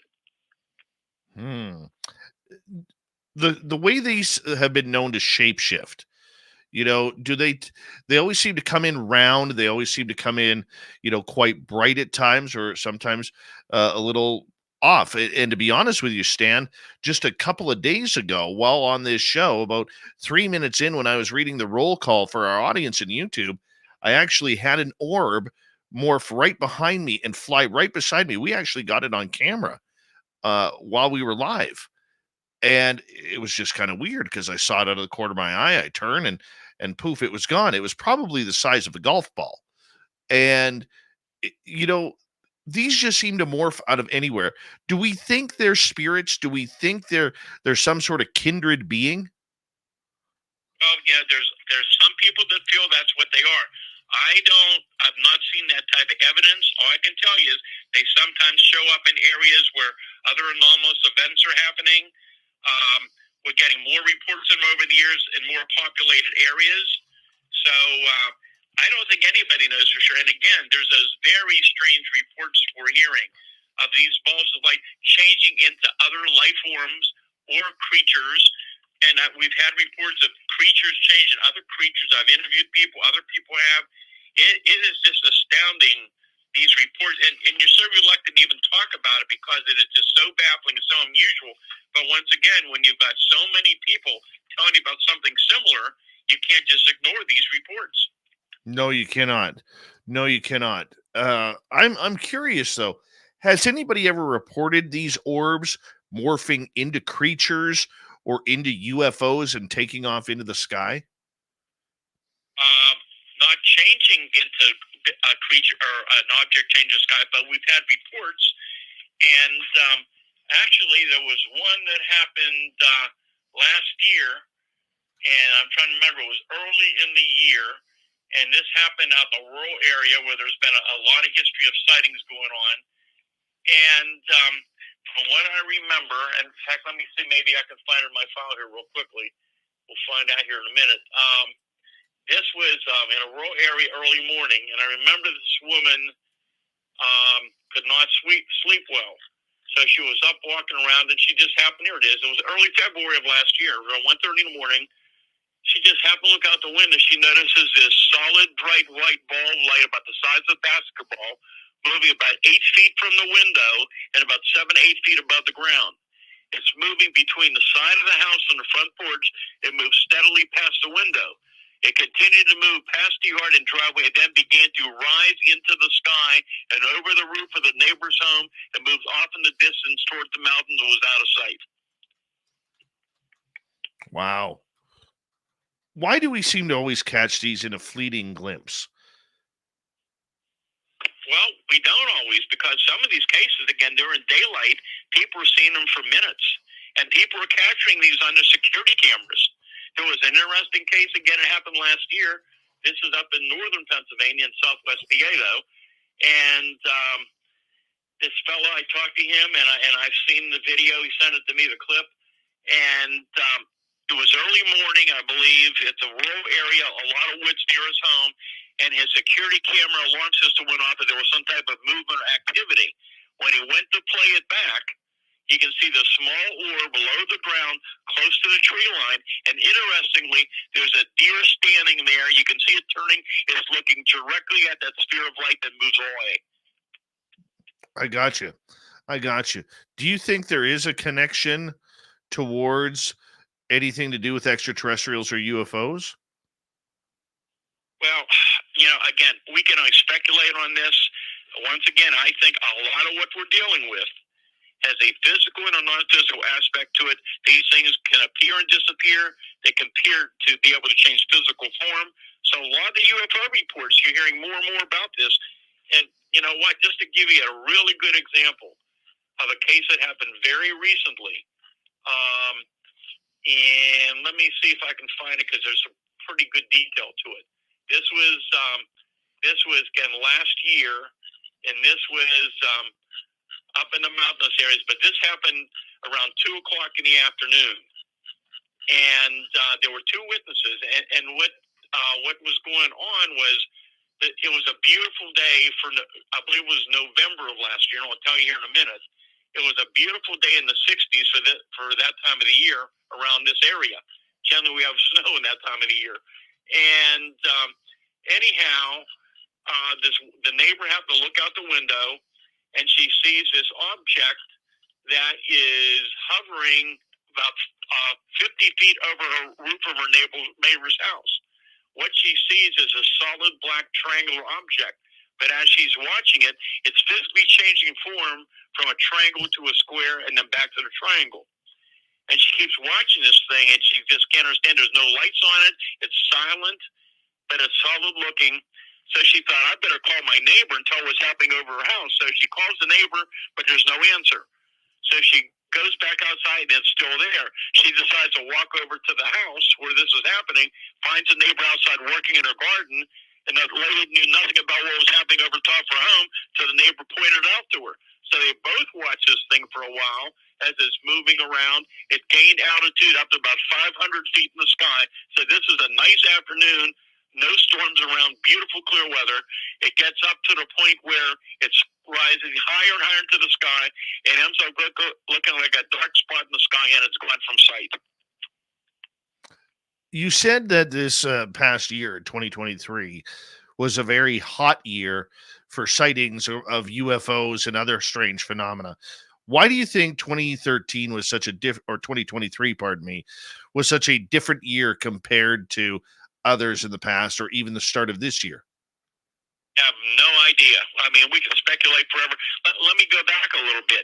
Here's what goes on. Generally, which is normal, fall, wintertime, things begin to quiet down, especially with UFO reports, because of the bad weather, the cold weather, the snow in this area. It was in the fall and winter of 2021 when things would normally quiet down, when we had an increase in close-range, low-level UFO sightings. And from that point, it just continued through 2022, 2023, and now it looks like it might be even discontinuing now through 2024. It's been nonstop. But 2022, when we were having interesting activity, is when you had that big surge of these balls of light reports, these objects close to the ground. 2023 is when we're having many reports of very detailed, low-level UFO sightings, large solid black triangles in the sky.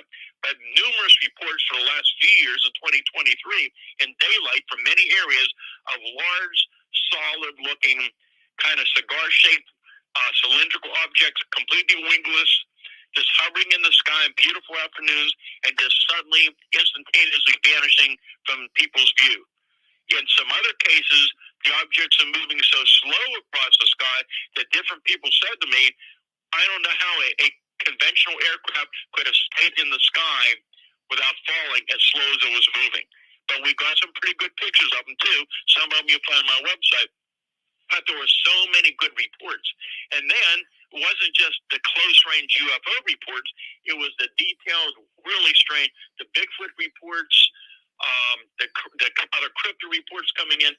Let me give you an example. So this is February of last year. This is Elk County. This is going up north towards the New York border. So anyhow, I was getting reports from people up in that area who have been seeing this creature. The one resident I talked to said he'd been putting out scrap buckets of food and mainly apples, berries, and corn near the woods for the wildlife to enjoy. But on this one evening, he heard the sound of heavy feet stomping in the distance. He knew it wasn't the sound of an elk or a deer. A few minutes later, his outside security system indicates movement. That's when he observed an 8 to 9 foot tall creature covered with black and gray hair. It was so tall the head of the creature was blocked by the window he was looking from. The creature was wide-shouldered, had exceptionally long arms, and took long strides of moving to the woods. 2 days later, another person was in her vehicle close to where that took place. It was around noontime. She noticed a creature remarkably similar to what the other guy described, with black and gray hair. It's like 8 foot tall. She said the beast looked extraordinarily long strides and ran like a flash. She only saw it for several seconds as it ran down below a house. She looked around but never saw it again. And she said she was in disbelief. She was shocked by what she saw. That's just an example of some of the reports. Stan, we got 3 minutes to go before we have to go to break. At the bottom of the hour, author, researcher Stan Gordon is with us tonight.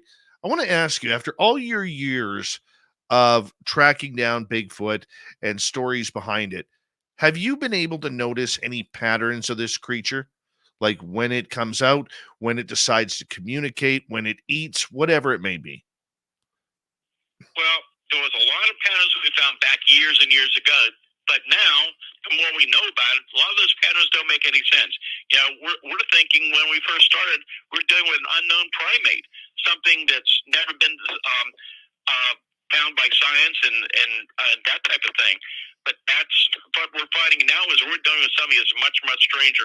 There's similarities in the descriptions. I mean, a lot of the reports, it's your typical Bigfoot deer, about 6 to 9 foot tall, very long arms. But some cases, they're not wide-shouldered. They're tall and very thin. And then you've got the smaller ones around 4 to 5 feet tall. And it gets stranger and stranger. You know, we all talk about the 5-toe footprints that people see around the country. What you don't hear about is that for years and years, the Pacific Northwest and other areas, they're finding not only 5-toe tracks, but 3-toe tracks, sometimes 4-toe tracks during 73. And you may have seen somewhere, you may have seen some of the programs I've done, this casting I made of this amazing 3-toe footprint that was 13 inches long, 8 inches wide, and 3-toed back in when that major wave of Bigfoot sightings happened here in 1973. And it's not just the 3-toed and the 5-toed tracks. There have been numerous other footprints that we've come across. The people seem to be sincere. There was no evidence of hoaxes. Some of these tracks are very, very strange. And for example, during that wave in 73, not only were other types of tracks showing up in widespread areas, but one of the tracks was a Parngen track showing up in a suburb outside of Pittsburgh where people were seeing a smaller hair-covered creature. So it was more of an ape track, but of course there's no apes in Pennsylvania. And there was a very good casting made on one of the tracks up there. It goes, the point is this, you could not possibly have so many type of unknown species of creatures out there. But at the same time, you've got so many credible people who have nothing to gain by reporting them. They're reluctant to talk about it. And again, it's not just Pennsylvania, it's all over the country and other areas. And they're given us similar details, similar descriptions. I look for small features, small details that a lot of people give me. And that's what's really convincing because they're very, very similar. 30 seconds or less. Give me one example of one of those small details. Well, I did mention earlier about that metallic sound, which is something that most people never even hear about. That's very, very interesting. Some people talk about unusual luminous phenomena, not just the balls of light, but other strange types of short-lived phenomena like lightning when there's no storms around. It's just things like that little details that people keep telling us about. Right. We have Stan Gordon until the top of the hour here on Spaced Out Radio. He's a legend for a reason. Over 65 years of research into the UFO, cryptid, and paranormal phenomena. There isn't anything that Stan will not investigate. His website, StanGordon.info. Find his books on Amazon and Barnes & Noble. We'll be right back with Stan Gordon in the final half hour. All right, we are clear, my man. Okay, well, I will tell you when we come back. And again, we just can't even get started. There's so much. But anyhow, I'll tell you about this very interesting series of incidents started back in 2017 with this tall, humanoid, hairless creature that's been showing up in different areas. And I started hearing about them in Pennsylvania, and now all over the country you're hearing similar type of reports, and they're very odd. All right. Awesome, man. Awesome. Let me just say hello to a few people here. Hi, Camping Stalker over on Twitch. We do not do call-ins on this show. And Blue Cruise, thank you for coming on in. And let's see here. Vaughn Patrick, good to see you. And moving on down, let's say hello to who else has come on in here? Let's see here.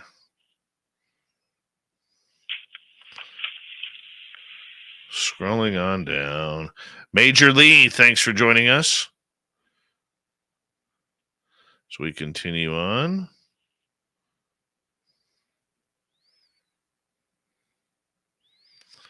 Sovereign Fart, stop typing in capital letters if you don't mind. It's messing with me because I keep thinking they're questions. All right. Stan, have you ever actually kept a full count of all the cases you worked? Oh, I gave that up years and years ago. It's into the multiple thousands, I can tell you that. Oh, I bet. Kenny. And listen, Dave, before we get into some of the other things, we talked about the orbs, but I want to give you one case where these things are not always spherical looking. It's a real interesting report. Okay, we could do that. Hi, Kristen Dubasisa. I think I got that. No, Dubas is Caesar. I think. Paisley Parker, how are you? Sarah Yan over on Twitch. We're going to be good tonight, right? Right?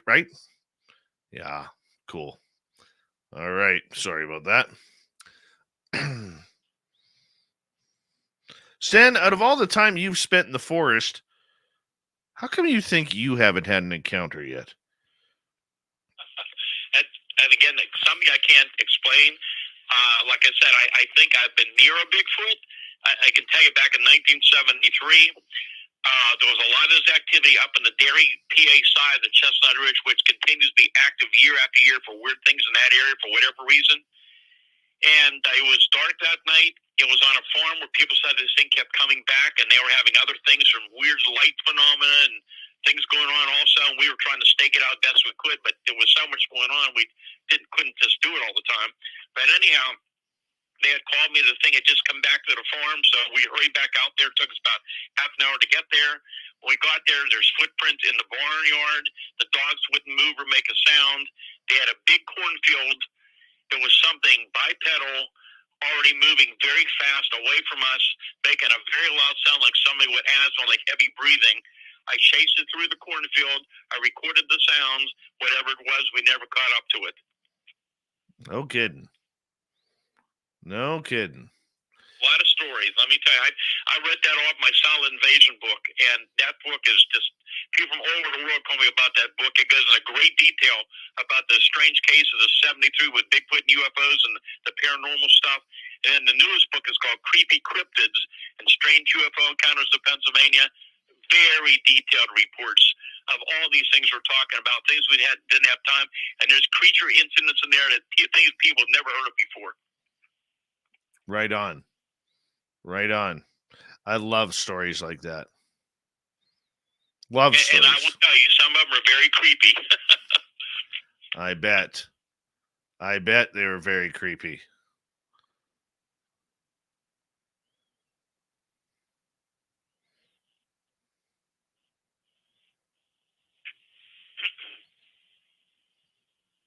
Okay, we got about 35 seconds, 40 seconds here, Stan.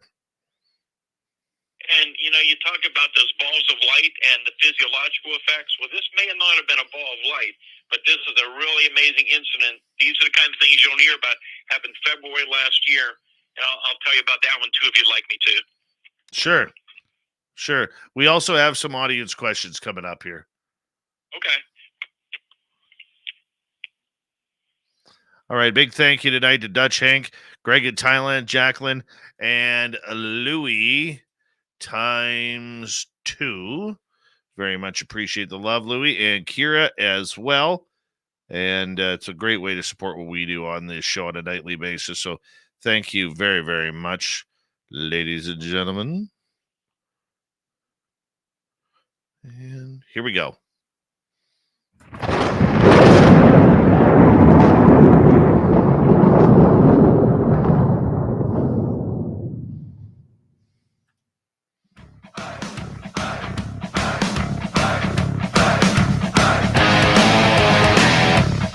Here we go with the next half hour of Spaced Out Radio tonight. Thank you for joining us. My name is Dave Scott. Always appreciate earning your listening ears.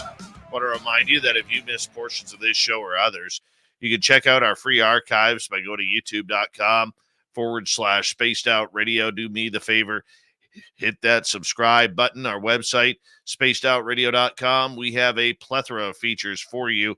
Rock out to Bumblefoot, read the news wire, check out our swag as well.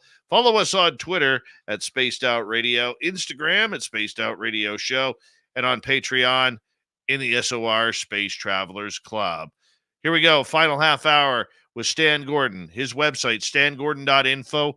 You can get any of his books on Amazon or Barnes & Noble. Stan, thank you so much for being here. Well, Dave, thanks for having me on again. It's always a pleasure. All right, I want to start off with some audience questions here, if you don't mind. Start off with Magnus here. He's asking, important question for Stan, Cheese Whiz or not for Philly cheesesteaks? Well, that's the other side of the steak, and other side of the state, and I actually like it both ways. I think you're more of a Primanti sandwich kind of guy.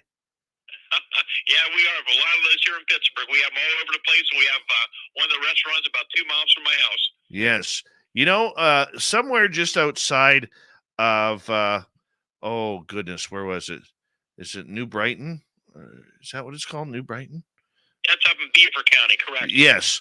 I actually went to a Quaker Steak and Lube and got my name on the wall for the Hot Wings Challenge. Well, you're a better man than I, because I can't do that anymore. Oh, it's all good. Let's go to Brown Dwarf here. Stan, have you ever heard of the possible orb anomaly in the Patterson footage? If so, what's your thoughts? Be honest, I have not. If it is, it's something that I'm not. No, I can say I don't believe I've ever heard that. All right, let's go to Sovereign. You've mentioned about tracks changing. Have you had reports of tracks going from Sasquatch to Dogman tracks? I can't say Dogman tracks, but yes, I've had reports for years from hunters and outdoorsmen who have followed strange footprints and swore that they changed it to a different type of footprint. Yes, I've had those kind of reports. That is strange. That is very, very strange. I've never heard that before. Never. Wow. Okay, let's go to Sovereign again. Paul Eno has had reports of translucent deer. Have you ever come across this?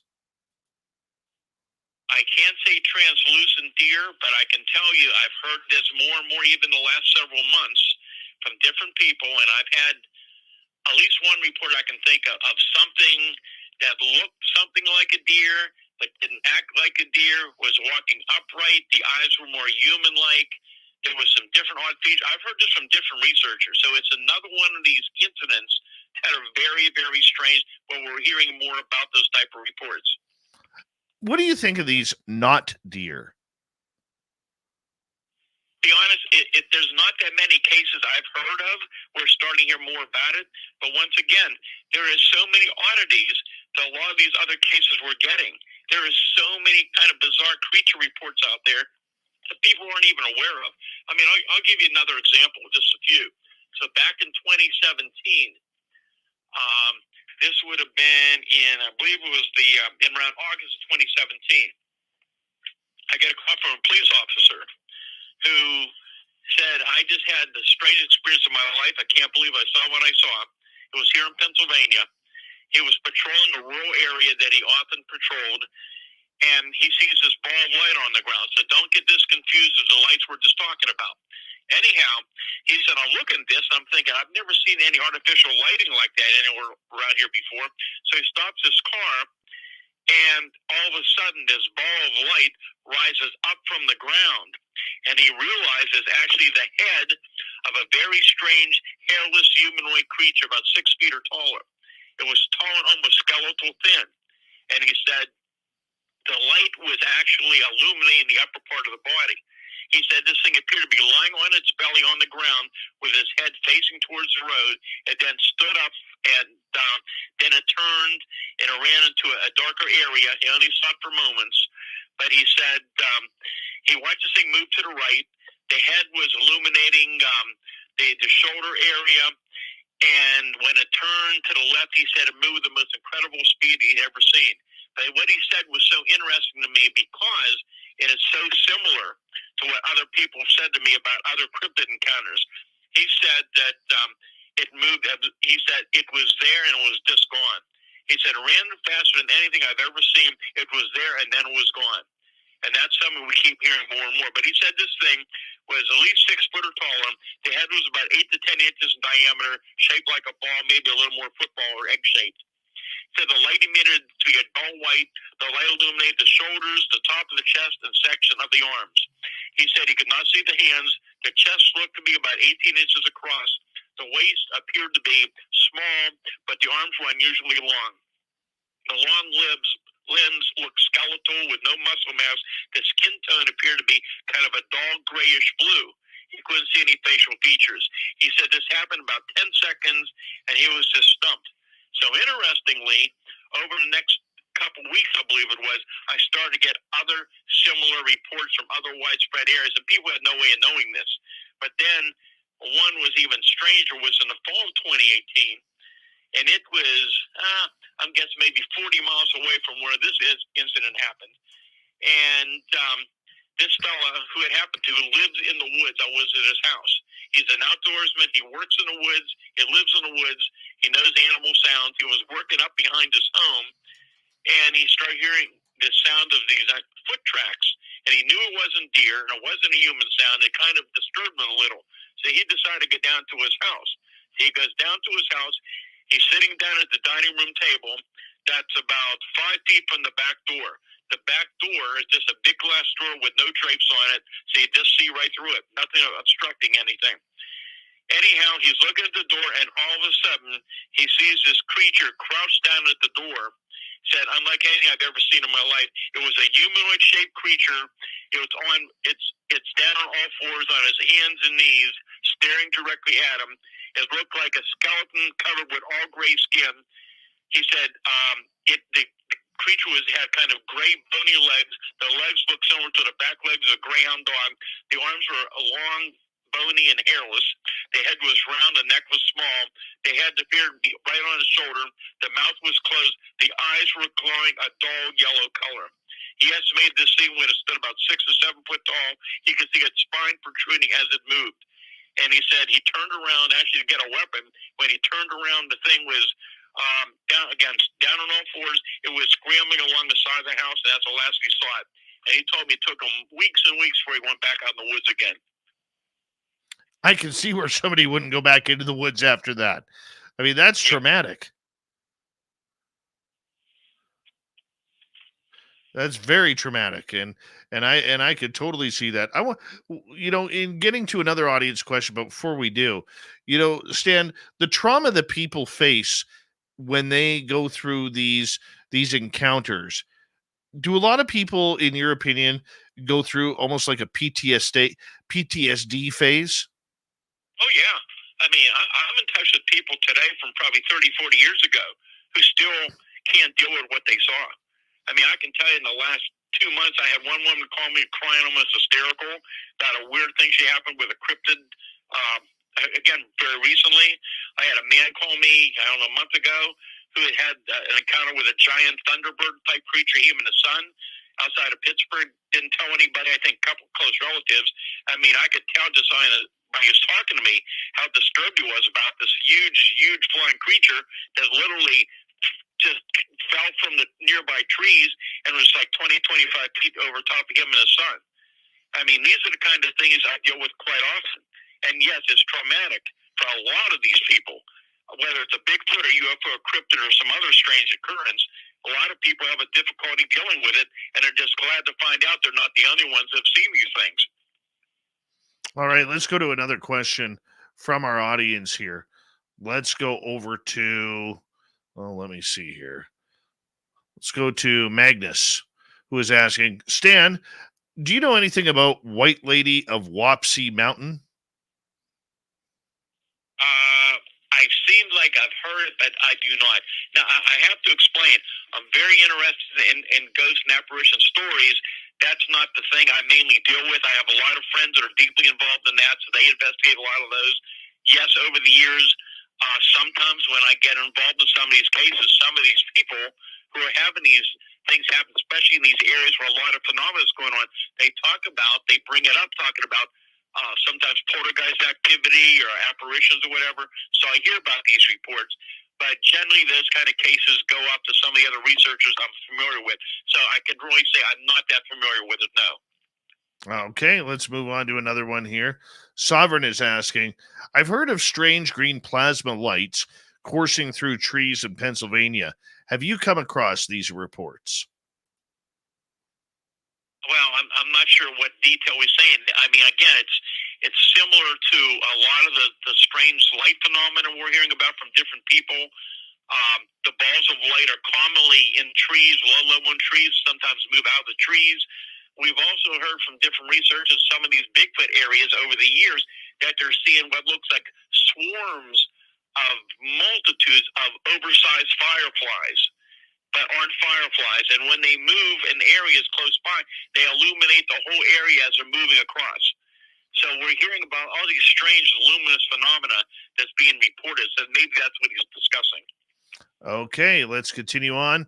Doc from Wyoming is asking, Stan, do you have any information or references on the little people? If you're talking about, it's not that common around here, actually. I mean, I've heard those stories, and I can't give any references. I know other investigators in Pennsylvania who have investigated those kind of reports. We've had those reports up on the Chestnut Ridge and other areas. So we've heard reports of these small little beings, but it's something I rarely ever hear about myself. We got them all over the place here. All over the place. Paramarv would like to know, do you have any thoughts on why the Chestnut Ridge area is so active? Is it ley lines, the 33rd parallel? You know, we've looked into this for years and years, and we're still looking to try to figure that out, but we can't find anything that really stands out. Again, a lot of these areas where there's sightings, there are these energy sources, and that keeps showing up there and other places as well. But nothing specific about those particular areas we've been able to find so far. How much do you love going into the Chestnut Ridge?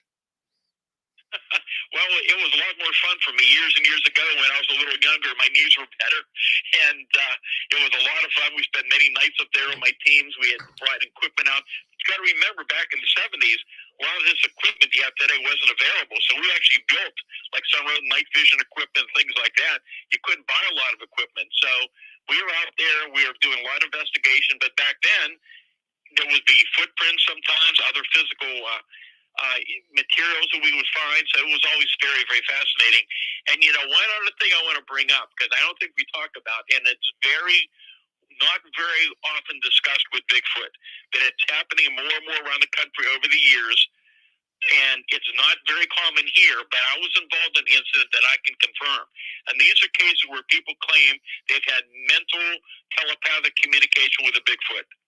Have you heard about this, Dave? Yes, I have. Okay. Well, like I said, I only have a handful of cases in Pennsylvania. They're all from very credible witnesses who were extremely reluctant to even tell me about it. But back in the 1980s, and this again happened along the Chestnut Ridge area in the mid-80s, I was called by a number of landowners who were calling me that this large, hairy Bigfoot was coming down from the top of the ridge, coming down below near their homes and scaring their livestock and their animals. So my team went out there, and there was a group of local people there who wanted to tell me about this thing they've been seeing. It was like 30, 40 feet away from their homes at times, behind their house. Anyhow, one of the persons in the group, she was very reluctant to tell me, but she said, this thing seems at times to be trying to mentally try to communicate with me. So anyhow, we're having a conversation, and she says, this thing is telling me right now that tomorrow morning, so the next day, about 15 miles from where we were in another county, up Indiana County, there would be a strange UFO incident early in the morning.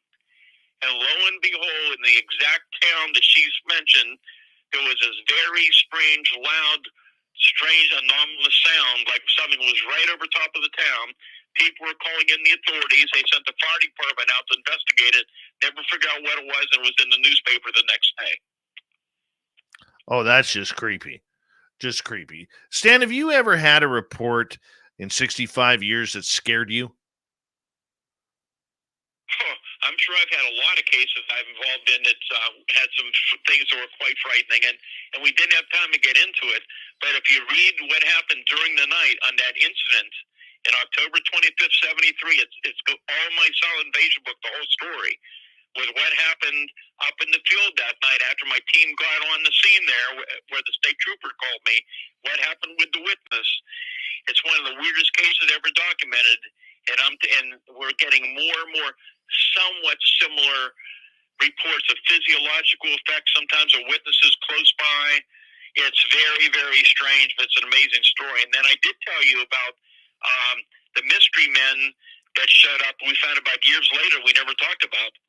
Well, we do have about 7.5 minutes. I'd love to hear about the mystery men. Okay, so this was a very intense case. There was a lot of investigation done. You may recognize the name. Back in those days, there was a famous psychiatrist. His name was Berthold Schwartz. He was from New Jersey at the time. Very good medical doctor, psychiatrist, who was very seriously involved in these cases. He came up here and spent a week interviewing all the witnesses, investigating the whole report, went away convinced these people were all telling the truth. So anyhow, it was a part of my policy that over the years, on some really interesting cases, we like to keep in contact with some of the witnesses just to talk to them to see what had happened with their lives or whatever. So this was 1973. So then I think it was mid-1980s when my research associate and I went up to interview him. We never did any hypnosis with him because Dr. Schwartz recommended not, and there were some things turned out we did not do it. Many, many years later, we were maybe consider doing this. So anyhow, we're talking to the witness and we're asking about what's the chance, would you consider possibly doing hypnosis? They looked at us very strange and said, well, why do you want to do it again? And we said, well, what are you talking about? And he said, well, back when that happened in 73, all these people were coming to interview me. Your teams kept coming up here, other people interviewing me. And one day these two men showed up. And he said, I thought they were associated with your group. One was in a dark suit. The other one was in an Air Force uniform.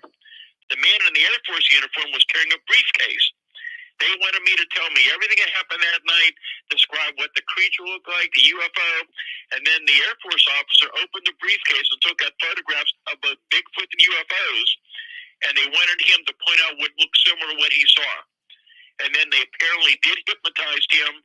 They told him they believed the story, that they would be in touch, and they left. And he never heard from him again. Of course, we tried to track it down. So you got to remember, Project Blue Book officially closed in 1970. And of course, there was no records and nobody could find anything who these people were. And of course, we never found out who they were. Oh, man. Was that your only encounter with Men in Black type people? I can only tell you that over the years, I was involved with some incidents, and these are in some of my books, by the way. These were cases with either Bigfoot or UFOs that were very interesting cases with physical evidence. And in some of those cases, there were some mystery men involved or something really strange happened. And none of those cases could we figure out who it was. Question coming from Castle Dude over in the UK. Stan, have you ever heard of stories of cryptids saving humans from danger? Not very, very common. Now you're making my brain try to work a little, because some of these cases are from probably 30, 40 years ago, and I've been involved with thousands of reports and trying to remember details. But I do remember one incident that happened years ago, not far from the Chestnut Ridge near Latrobe, Pennsylvania, if I remember, which again is not far from Derry, PA. And from what I remember, there was a bunch of people having a big bonfire outside, having a big campfire, a cookout. And they had a pretty big fire going, and they began to hear these screams and hollering from the woods, and then they heard the sound like something basically like tearing a tree out of the ground. And I guess it was a short time later, they see this huge 7 to 8 foot tall creature carrying a long tree branch or a part of a tree, and they all started running out of the area. And the guy on the property thought, I better go back. This fire could get out of control. When he went back, the creature was gone. That big tree limb or whatever it was gone, and it looked like it used the tree limb to put the fire out. That's incredible. Incredible. Well, that is their area too. And, they want to be safe, just like Smokey the Bear. But that was an interesting story. I haven't talked about that case for years. You just brought it back to my memory. Perfect. Well, we thank our audience members for that. Thank you, Castle Dude. And I think we're pretty much done with audience questions now, as we got about 3.5 minutes to go here, Stan. After all the years you've been doing this, have you been able to predict when it's going to be a good year or whether it's going to be a year of struggle for high strangeness? Do they go in patterns? Never can we do that. Every year it's different. We have no idea what's going to happen. Every year I get reports. I mean, the first thing is that I learned back when I was out in the field in 65, when you take the time to properly investigate any of these incidents, many of the reports initially seem strange or unusual, but when you take the time to look into them, many are determined to be misidentifications of natural or man-made objects. Even with Bigfoot, we have misidentification of large shaggy dogs, bear hunters, and camouflage outfits. So you can explain a lot of things, but the details of the reports coming in are so hard to eliminate because they're from so many credible people who are seeing these things at very close range. You cannot just dismiss these reports. Right. What amazes me is that out of anything we look at, whether it's cryptids or monsters or whatever you want to call them, the sightings are usually fleeting, and yet we can't seem to predict any sort of pattern of when they're going to show up, when they're going to arrive, if they're going to be in a certain area. How many tracks can you find? I mean, it really is the ultimate puzzle that you're trying to solve, but you're working on the backside of the puzzle, putting it together, and not the colored side. Yeah, it's so complicated. It is so strange. There are some basic patterns, but you're right. A lot of it makes absolutely no sense. Like, why is it happening? Why is it even happening for any reason? We just don't know. It doesn't make any sense. No, that's very true. Very true. Stan, with just over a minute to go here, I want to say a giant thank you for you coming on Spaced Out Radio again, my friend. To have someone like yourself on this show to bring your research to our public light is always a privilege. And do me a favor, tell everybody where they can find your books, where they can find more information on you. Yeah, they can reach my website at stangordon.info, stangordon.info. There's contact information on there. There's actually phone numbers they can reach me at. My email addresses are on there. The easiest one is PAUFO@comcast.net. PAUFO@comcast.net. It's best now to order my books from either Amazon.com or BarnesandNoble.com, whether from U.S. or overseas. You'll get it much quicker. And I think you'll find the books fascinating. The newest book, Creepy Cryptid and Strange UFO Encounters, is very interesting. A lot of weird stuff in there. Silent Invasion will go into great detail about the strange cases of the 73 and the 74. And then Really Mysterious Pennsylvania and Astonishing Encounters. They have all kind of creature cases, UFO, things you've never heard of before, and really detailed incidents. Well, Stan, it's always a pleasure to have you on Spaced Out Radio. And thank you very much for staying up late for our audience. Coming up next, Steve Stockton from Among the Missing. And Courtney Marcassani has her hair pulled back. You know she's serious about the UFO report tonight. Spaced Out Radio continues with hour number 3 coming up right around the corner. Stay tuned.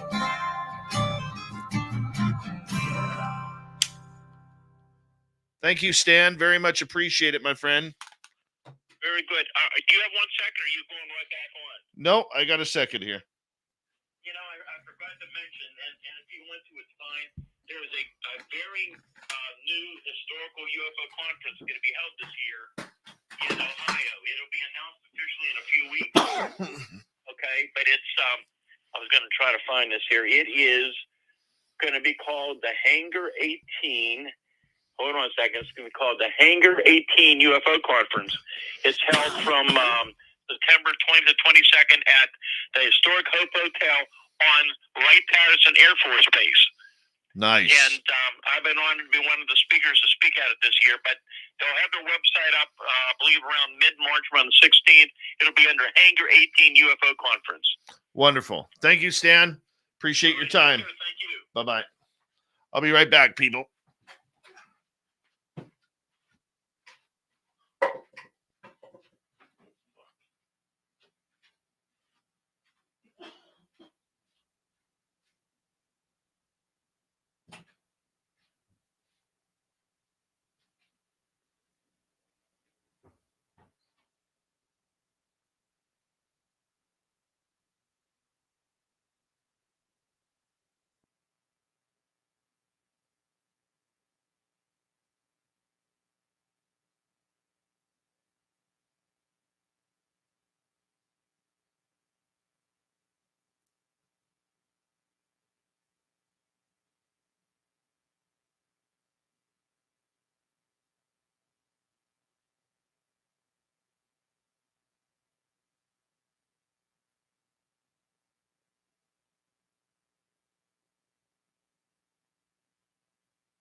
I am back. We got about a minute to go. And aloha, Dave. How you doing? Good to see you. What a fun night. What a fun night. Patricia Giselli, welcome. How you doing tonight?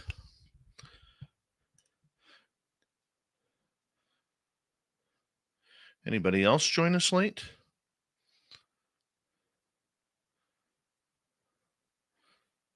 Let's see here. I don't think so. Damian Wyatt from Pittsburgh. Welcome. He likes a good Permani sandwich as well. He's always Steve B. How you doing? Unfortunately, you're late to the game, and I have not heard of any recent rake sightings. Oh, sometimes water tastes so good. Thank you to Louis ×2, Jacqueline, Kira, Greg, and Dutch Hank for the super chats. Hi, Thomas Rock. And here we go with hour number 3, everyone.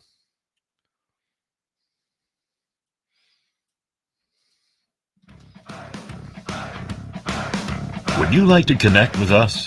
Head to spacedoutradio.com for all your latest show info. Now, back to Dave Scott and SOR. Here we go with the third and final hour of Spaced Out Radio tonight.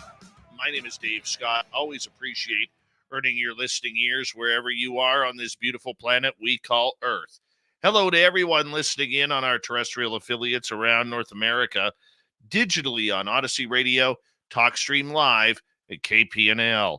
All of our archives are free. You could join us at youtube.com/Spaced Out Radio. Do old Davey the favor, hit that subscribe button. The Desert Clam has set the password for tonight in the SOR Space Travelers Club. Bigfoot. Bigfoot is your password. Use it wisely, Space Travelers, as the Clam sets the password each and every night right here on Spaced Out Radio. Our website, spacedoutradio.com.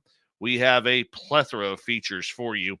Rock out to Bumblefoot, read the news wire, check out our swag as well.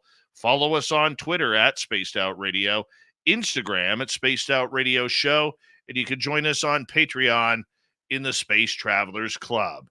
It is that time of the night where we say hello to Steve Stockton from Among the Missing and Another Spooky Story. Hello, friends.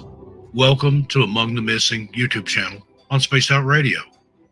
I'm Steve Stockton, and I'm about to take you on an unbelievable journey of people just like you. Their stories and encounters will haunt us on Among the Missing.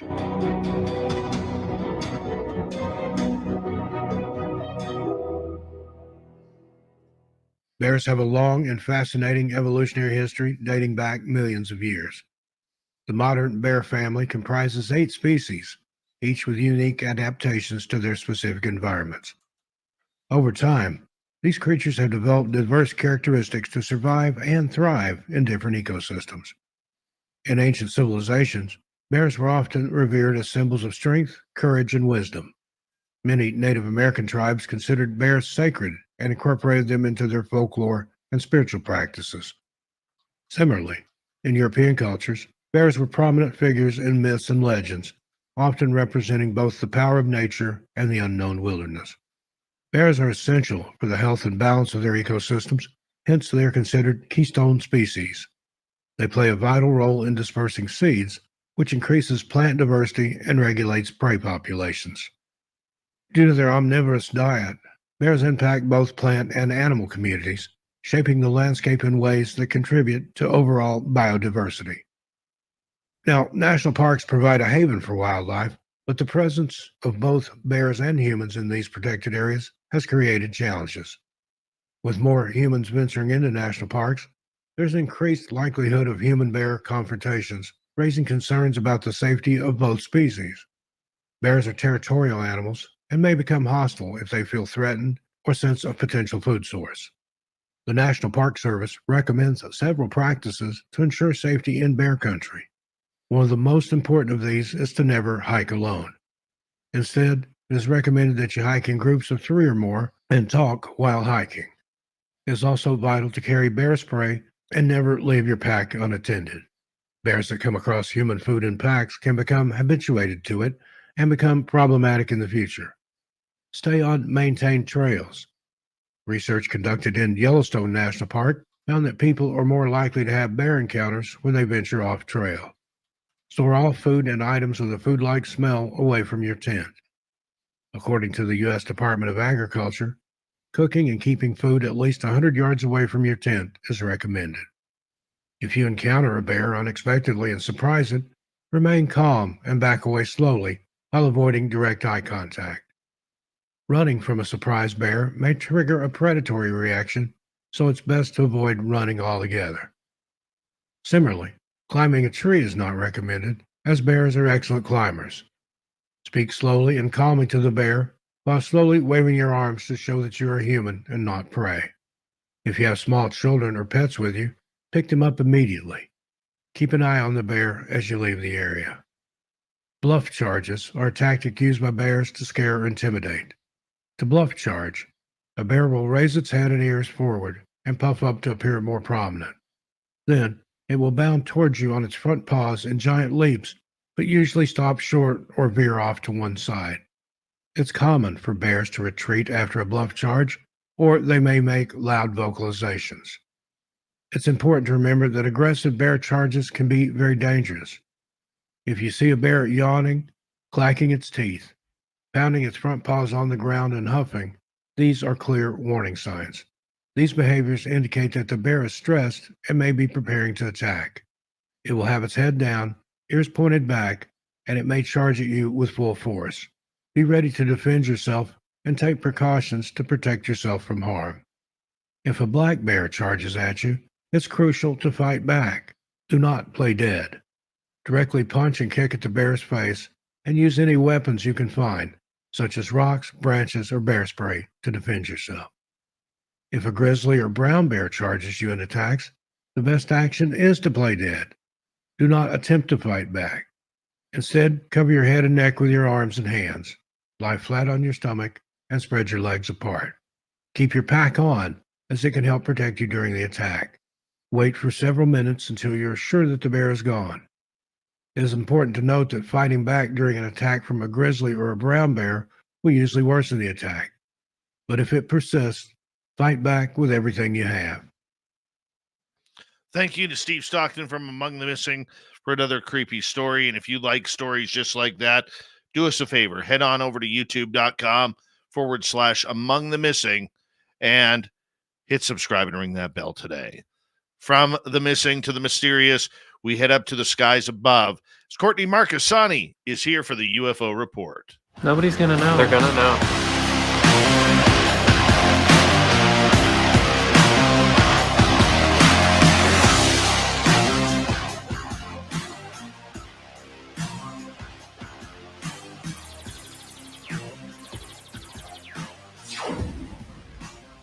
All right, Courtney Marcassani is back with the UFO Report. There's a lot happening again today. News out of Canada, news out of the United States. Where do we want to start tonight? Let's start with the balloon. Oh, yes, the good old balloon. It was a year ago when all of a sudden all these balloons and drones were being shot down all over North America. And now we got a new one. Finally. It's been a year. We were a little bored. So why not bring the balloons back, Courtney? Well, I was up here in Alaska last year when the one came over, and I actually had somebody who got the FBI alert when the unidentified object was over Alaska. I think it was February. It was January or February, and it was like 30 below up near the Arctic where it had, been seen, spotted right off of Prudhoe. And so it's interesting because now a year later, it's interesting. Ross Coldhart has come out and said that he has a source that says that it wasn't a balloon. Actually, it was a UAP that was shot down. And so it's interesting because now we have another balloon. I was just doing my research on it, and it was about 45,000 feet up over Utah. NORAD caught it, scrambled 2 jets up to take a look at it. And it sounds like it wasn't a security threat because the Chinese balloon had a payload underneath of it, and this one doesn't, and it doesn't have a rudder either. So they said that it's not a security concern. But I do think it's interesting that there's another one over the US, because last time when this happened, the FAA came out and established strict rules. People might not know, but they wanted people to register their balloons for weather. If it's a weather balloon or other type of research balloon, they're supposed to be registering them, and the US doesn't know what this balloon is. There's no registration with it. So I find that interesting. Almost makes you think that there is going to be more of these coming out again. And the timing to me is very, very interesting, considering it was a year ago when all this flap was going on. And now here we are again 1 year later in February, and we're seeing this return. Now, I like the fact that they were quick to say that it doesn't look like something that was from China or any other adversary as right now, but it was curious because it was dangling from a square box.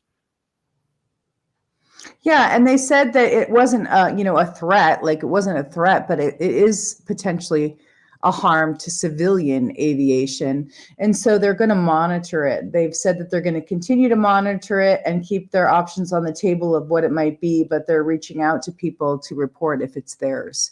So, there's still some tensions around it, but they've said it's not an actual threat. So it'll be interesting to see what happens in the coming weeks, where it goes, and if they eventually shoot it down. Do you think we're going to see a repeat of this again? No, I don't think so, because the money that was wasted and spent. I talked with a lot of people about the one that they eventually shot down, and everybody was for them shooting it down. But I think in the UAP community, people are really disturbed about the fact that they might be shooting down UAPs. Having lived in Alaska, a longtime resident of Alaska, and now hearing Ross Coulthart saying that he has a source that's saying the U.S. shot this object down over Alaska. Living here, that's a concern for me, right? As a resident, as a citizen, because if the U.S. is shooting these UAPs down, then what's the response potentially from another civilization? If this is an actual real UFO, I think that's one of the concerns that people should be thinking about. If it is a foreign actor and they're over the U.S. with the balloon, then I'm all for shooting them down. How do they know? And I think the story is really interesting because there's these discrepancies now a year later when you have a journalist who's been reporting on UAPs and having whistleblowers coming out and saying that there's these programs and we're back engineering things. If it's ours, we're not going to shoot it down if it's our tech. They're checking that. Well, here's the thing I don't really like about this story, about the one that was shot down near Alaska. This one was shot down in Canada. It was shot down in the Yukon Territory. We had the Canadian government, because of the antiquated aircraft our Air Force uses, in still first generation FA-18 Hornets, which every other country that uses them has retired those aircraft already and brought in new ones. Not us, though. Okay, they couldn't lock on because we don't have the missiles to. That's why an American F-22 Raptor was called in from Elmendorf Air Force Base to shoot down this object. I don't understand why now the story is changing, that all of a sudden this was shot down over Alaska, unless they're two separate incidents. They're two separate incidences, as I understand it. The one that was in Alaska, which was originally reported as a balloon, as I understand it, according to the new story that's come out, there are sources that are saying that balloon that was originally over Alaska when it was first spotted, then followed down to Montana, that was shot down, that object there was a UAP at the same time, and that was shot down. That's my understanding of that story, and that the Yukon story is separate. So we should track that down and find out. But that's my understanding of it. They're separate incidents. Okay, so that would be a new one for us then, a new one for learning about this. Yeah. So that's actually very interesting, and interesting indeed. I mean, we know the one in the Yukon was Chinese made. they've gone on to deny it. They've even gone to say it was never found. The only way it would not be found is if it sunk into the snow. That's Yeah, the well, only we way. can certainly follow up on it, and we can certainly ask Ross about his story and get clarity on the Alaska shoot down. Oh, I would absolutely agree with that. That would definitely have to be done. Let's move on to the Canadian story here. And this was in Vice magazine by journalist Daniel Otis. I'm going to read the story here so we give credit to Motherboard and Vice magazine. And the Canadian military has been encountering UFOs for decades, documents show, through access to information requests, which in the U.S. would be the same as a FOIA request. Public records and exclusive interviews, Vice World News has uncovered nearly 70 years of UFO cases involving the Canadian military. John Patrick McManus was leading a night navigation exercise in Manitoba when he looked up and saw a very bright light. The light all of a sudden just zapped to the left, the retired Canadian Lieutenant Colonel said. It moved at a speed that I could not comprehend. Over the past month, odd encounters between UFOs and U.S. military have been featured in nearly every major North American news outlet, including CNN, Fox, NBC, and 60 Minutes. Through the access to information request, public records, and exclusive interviews, Vice World News has discovered that close to 70 years of cases involving the Canadian Armed Forces, such as a large tubular object tracked by radar in 2002, a white spot turning blue and red seen traveling in zigzag formation above Ontario's CFB Borden in 1978, an orange pulsating symmetrical light witnessed silently speeding over Ottawa, Canada's capital, by a pair of Air Force officers in March 1950. What's most striking is that this is not a new phenomenon. Timothy Sale, the director of the University of Toronto's International Relations Program, the fact that the reports were filed in the early 1950s suggests these are not recent commercially available drones. Sale is a historian whose research focuses on national security, foreign intelligence, and declassified records. He points out a document from 1953 that shows how the Canadian military decided to standardize UFO reporting because of all the sightings it was receiving, which makes sense because military institutions should be searching for threats and trying to identify them, Sale said. That doesn't mean they're looking for aliens, but these are highly credible observers whose professional judgment was at stake. In Washington, UFOs are increasingly being taken seriously. U.S. defense and intelligence officials are currently coordinating an unclassified UFO report, which is expected to be delivered to Congress by the end of June.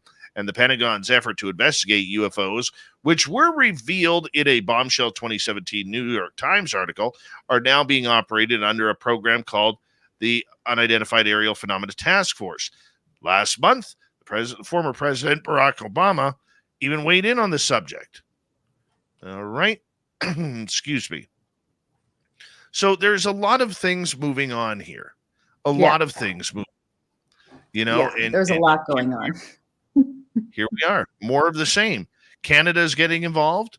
The politicians, I talked to a recent source in Ottawa that this news is starting to really take shape behind the scenes, and more members of parliament are actually getting involved with this. What's your thoughts on other countries close to the U.S., close allies to the U.S., namely your country and my country, coming together on this subject? Well, I wanted to ask you where CFB Borden was. Is that in Ottawa? The 1978 report there in the article? Do you know where Borden is, that base? Yeah, it's in Ontario. Ontario. Where in Ontario is it? Because I've heard through Grant Cameron, that's one of my major sources about Canadian cases. He goes through, Charlie Red Star, and he talks about a number of them. And he's introduced me to Paul Hellyer and the big people there and Canada's history around sightings and things and books that have been written. But I have never heard of Borden. So that was an interesting pickup. It's kind of in between. It's northwest of Toronto and kind of on a map in between the upper portion of Lake Huron and Lake Ontario. Okay. All right. And I'm So sure here's, Gordon Lightfoot has a song about it somewhere.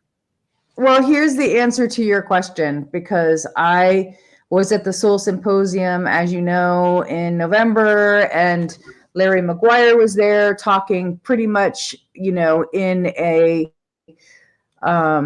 he was basically saying that he was there representing Canada, but he couldn't talk about certain things about Canadian issues because he was still, in active service there in your, parliament, and he couldn't say too much. But he did say that he wanted to work with the US more openly on UAP issues, including reporting. And so I don't know what your reporting is like there now in Canada. I think it's curious that there was a de-standardization, because that's the same with the US. There was this de-standardization, around Blue Book, because the Air Force didn't want to handle the reports anymore. They had over 2,000 reports, according to Blue Book at the time. And they came back out and said, most of this is prosaic. And as you know, they did the Robertson panel and it was a sham. So they basically didn't want to handle, the US did not want to handle reports anymore. But now you see this huge uptick in standardization again now for commercial reporting, military reporting. The Navy came out last year in March and said they were going to start doing standardized reporting again for UAPs. You've seen Aero now taking reports, official reports, and analyzing them. And so I think the Canadian government is probably going to start implementing those same kind of standardizations again, because the US is doing it. And I think they'll probably let them, lead the way in Canada. Don't you agree? Or do you think that that'll be different types of I think movement? Canada, there's one thing that I know is a concern right now in Canada.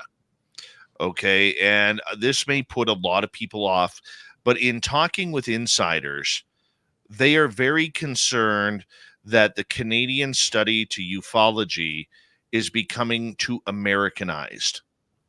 Okay. Threat narrative, political, everything like that. They are trying very hard to keep it extremely scientific. And that's why it's going to be important to see the report that comes out from Canada's chief scientist, Dr. Mona Niemer, at the end of summer. That's when the first report is due out up here in Canada. And they are very concerned, in the people that I talk to, that they are starting to share too much Canadian information with the American counterparts. And the American counterparts are lapping it up and really are like, hey, just give it all to us. We'll take it all. Well, that's going to take the report or the references right out of Canadian defense hands and scientific hands. You know how that works. I know how that works. And many others know as well. And so I know there are people right now who are showing concern both politically and both in the defense area that are looking into this. Now, that being said, one of my sources who is very close to Member of Parliament Larry McGuire, he was stating that when Larry was at the Seoul conference, it was really a working engagement for him to be able to meet a lot of these people that are in the field, whether it was Leslie Keane or Jacques Vallée or Gary Nolan and many, many others who were in this field. And I think that was a positive move, but from the Canadian standpoint, I'm not sure how it actually helps the scenario here. So that was a little. He said that. Yeah, he pretty much has said that. He said to the audience, look, it's kind of controversial me being here, on a US stage, publicly acknowledging UAPs. He said that to the audience.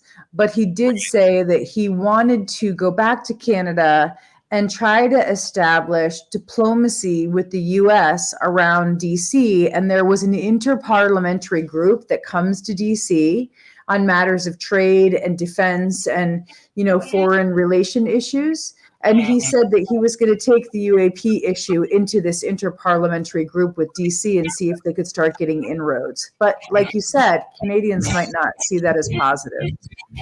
Courtney Marcassani and the UFO Report continue on Spaced Out Radio right after this. Stay tuned, everybody.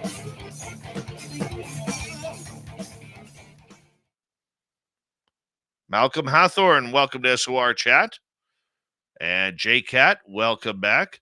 Look at a nice, happy, shiny face there. and some sparkly stars. Very nice. Very nice. How you doing, Court? Hey, I'm good. I skied all day today. We got 10 inches down at the mountains, so I went down skiing. It was fun. It was so fun. Nice. Do you Nice. ski? I used to. But not anymore? You know what? I've skied once since I blew out my knees. Oh. And I'm not a fan of snowboarding. Okay. I'm just not a fan of snowboarding. And I used to love skiing, man. Me and my buddy, we were black diamond, double black diamond skiers. Wow. Oh yeah. Yeah. I mean, we weren't good, but we sure as hell had fun going down the hill. You know, it's amazing. You look down, you find your trail of which way you're going to go. And then when you stop halfway through and you look back up and you're like, oh, that was a rock. That was a tree stump. You know, Anomalous Debates. How you doing? That's Good to see me, you. silly Was that goose. I'm responding to Patrick Noble. He asked me if I ever baled hay, and I'm saying yes. Yes, we used to bale hay all the time. You know what's funny? You know what's funny is speaking of baling hay. When I was like 19 years old, my mom's side of the family is very strict Mennonite. Okay, like no radios, no televisions. Men all have beards. Women all wear dresses and caps on the back of their head. And so my cousin gets a call from his dad. Can you come help us bale some hay? Well, we had 10 acres to do.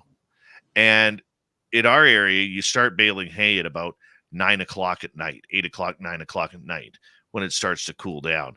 And these were like 100-pound bale or like 50 to 100-pound bales, you know, very heavy. And so my cousin's mom, I call her Cousin Pam, says, you guys she comes out about halfway through. You guys must be hungry. I'm going to go make a little snack for you guys. So when you're done, you have something to eat and get refreshed. No problem. So afterwards, we, about another hour and a half later, we, finish up the hay baling and go back into the house. And here there's a full 5-course meal. Whoa. We didn't have anything like that. You guys got treated. My goodness. We're talking homemade bread, roast beef, mashed potatoes, vegetables, okay, soup. I think there was a borscht there, pie. She made homemade pies, everything in that couple of hours. And we walk in there, and you know when you just have when there's a really good home-cooked meal and you can smell it before you get in the house? Yeah, that's what we were going through. Okay. We were lucky if maybe we got like a freezer pop or a couple freezer pops, or maybe like a can of Chef Boyardee. We weren't getting any home cooked meal, for goodness sake. Oh my God, Dave. That's right. It hurts. Oh yes. I hurt for a couple of days after that, but I'll tell you, the food was fantastic. Food was good for you. Yeah. Homemade iced tea as well. Mm. Yeah. Fresh buns. She baked bread and buns. Like the buns were hot out of the oven, when you cut them open and put the butter in, and the butter is melting. Yeah. No, not in our family. You just basically did it, and you were asked to do it, and it was hot in the summer. It was unforgiving heat. It was horrendous. It was horrendous. You got scratched and your hands got destroyed. It was not a fun job, but everybody had to do it. Magnus for Magnuson, good to see you. Wham, bam, bam. Nice to have your return. Hi, Skip to Malou. Thanks for coming on in. And who else is here? I saw you on Martin Willis, Dave. Oh, yes. Oh, I went and read the comments on the YouTube channel after that show. I just got carved. What? I was so positive. Did you see all my positive comments about Dave did. And good for you? I had to ask you, how did it feel like when they put you on the spot about being an experiencer? I wanted to ask you about that. Did you feel uncomfortable? No, not at all. What's tough is, I'll tell you what's tough. It's the crowd that makes it tough. Okay. Well, we can talk about this when we come back. I don't mind talking about that. Okay. Yeah. I had to ask. Oh, yeah. Thank you I tonight. wouldn't- One sec, Go ahead. Courtney. Go Thank ahead. you to Dave, Louis ×2, Kira, Jacqueline, Greg in Thailand, Dutch Hank in the Netherlands for the super chats tonight. Here we go.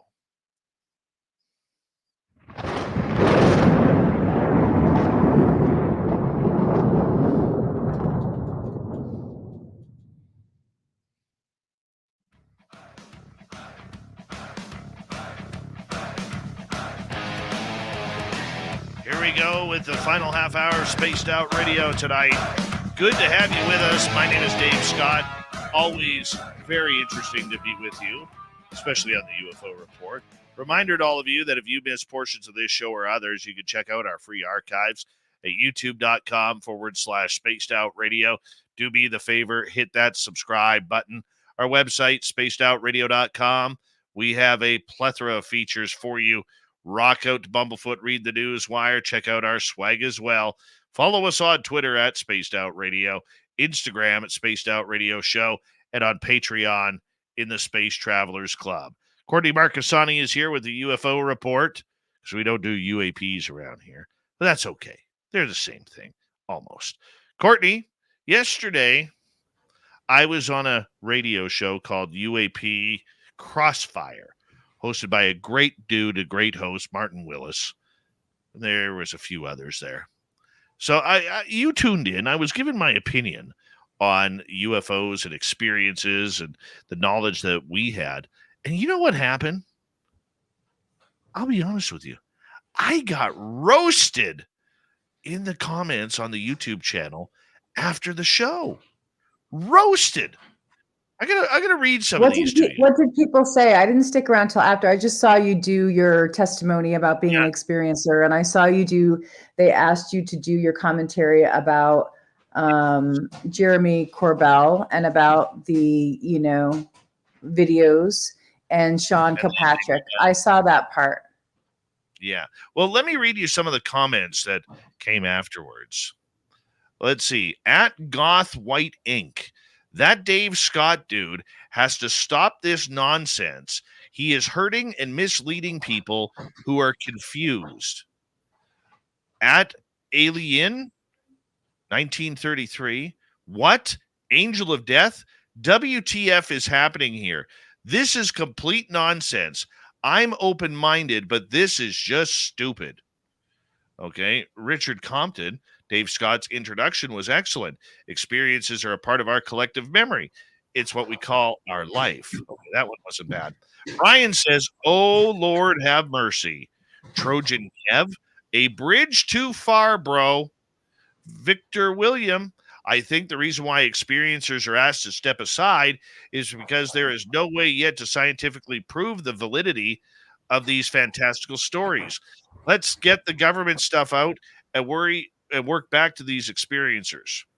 Oh, let's see here. What else was saying? Well, that's really interesting because that last comment actually harkens back to what is actually happening with the government right now. They've told different groups, legal groups, and longtime abductees that they don't want to talk about abductions. Whitley Strieber brought this up.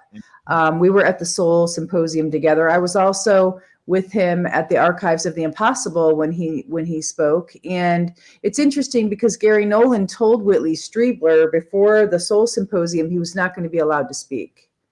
And he went to Jeffrey Kripal and said, why can I not speak and give testimony about my experiences? And Gary Nolan said, well, it's because there's going to be a lot of Department of Defense people there at the Soul Symposium, and they just don't have any taste for this. They have no palate for listening to, abductions and abduction stories. So it's actually, this is orchestrated now. So that one comment of that viewer is actually very accurate about what's going on. They're silencing people right now. Well, there's a couple more here. Let's see. Richard Warner, taken 8 times. Weird emojis. Angel of Death, weird emojis. Commands UFOs, rolling eyes emojis. Newhart, Season 2, Episode 14, Book Beat. Match Season 3, Episode 1, The General Flips at Dawn. I don't know what that means. UT Smoke says, Dave seems like a nice guy, but if you watch his old school radio style of show, he surrounds himself with very woo guests. I'm talking a lady that speaks to Sasquatch, Dolly Saffron, who says she flies alien ships, etc. By the way, there is zero physical evidence of any of it. Oh, yeah. Yeah. I guess they didn't like me. I guess they didn't like me, Courtney. You know what, Dave? Don't take it personally. People are they haven't done a lot of research on the experiencer community.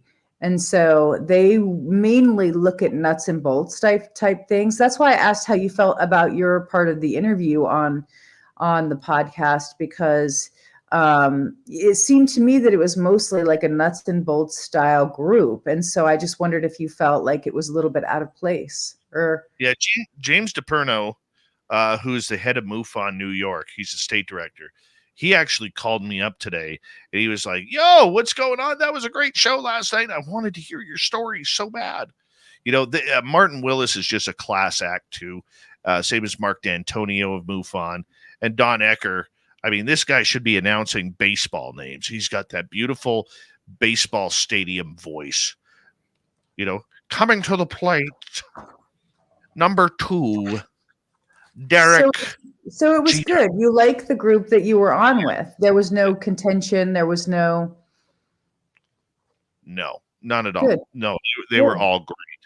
And, you know, I think the thing that we have to do as experiencers, and a couple of people in the chat room actually came at me, and they're like, show us proof of your information. I went on there. You tell me what proof is. You tell me what proof is. If I show you a photo, you're going to say it's photoshopped. If I show you a video, you're going to say it's edited or CGI or AI. How do we win? Right? How do we do it? We can't. Well, we've been marginalized. Let's face it. You know, just like with the Soul Symposium and Whitley Strieber not being allowed to talk, right, about his experiences because certain people in the government don't have a palate for it. We've been marginalized for a really long time. And so it's still happening. People think that it's not, but it is. So that's the reality. Oh, absolutely. Absolutely it is. So I just found it interesting. And, you know, for the record, I'm not taking it personally at all. I actually enjoyed it and was laughing about it. And, you know, James was like, dude, are you okay? Like the people in the comments were kind of tough on you and all that. No, I'm fine. I got thick skin. I know people don't believe me. But the problem with the nuts and boltsers, as we call them around here, okay, the problem that we have with them is and I'm saying the majority of them, not all of them, the majority of them, okay, they've never had an experience. They don't know what's happened to them, okay? And they've heard so many fascinating stories that they think that they're all BS now. There's a line of BS on them. So it is sad in a way, but you know what? You can't take it personally because you're going to have your supporters, you're going to have your critics, and the host, Martin Willis, and Don Ecker, and James, and Mark, they did a fantastic job. Fantastic job. I've already been invited back in a few months, and if Martin gives me that call, I will go on again. It was a lot of fun.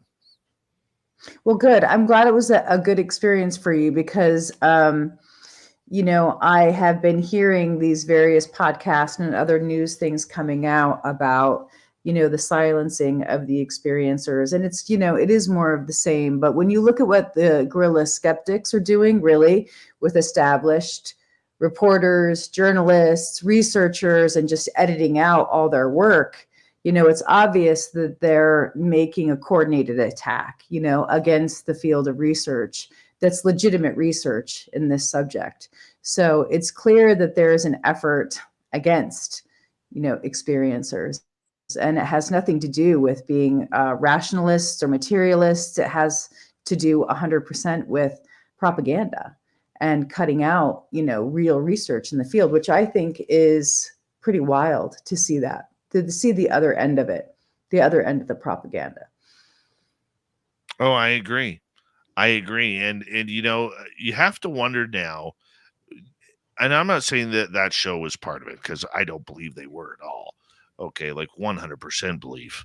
But there are a lot of rumors going around that there are counterintelligence agencies that really have that are trying rather to take over and give these skeptical podcasts and people who are heavy influencers on X information in order to push their agenda on them. And I was talking to Nicole Sackich about this the other day, and she wouldn't give any names or anything, but she has heard that very closely too, that it is something that is happening right now, is the anti-UFO agenda. Well, Jim Semivan talks about it. He actually talks about experiencers in a very factual way. I mean, he was in the CIA. He's out now. He can talk about a certain amount of what goes on, in the intelligence community. And he just said recently, like, look, they know these people, these experiencers exist. He mentions a few of them, of who he thinks legitimate people are. And the CIA, NASA, other groups are interested in them. They follow them. They talk to them.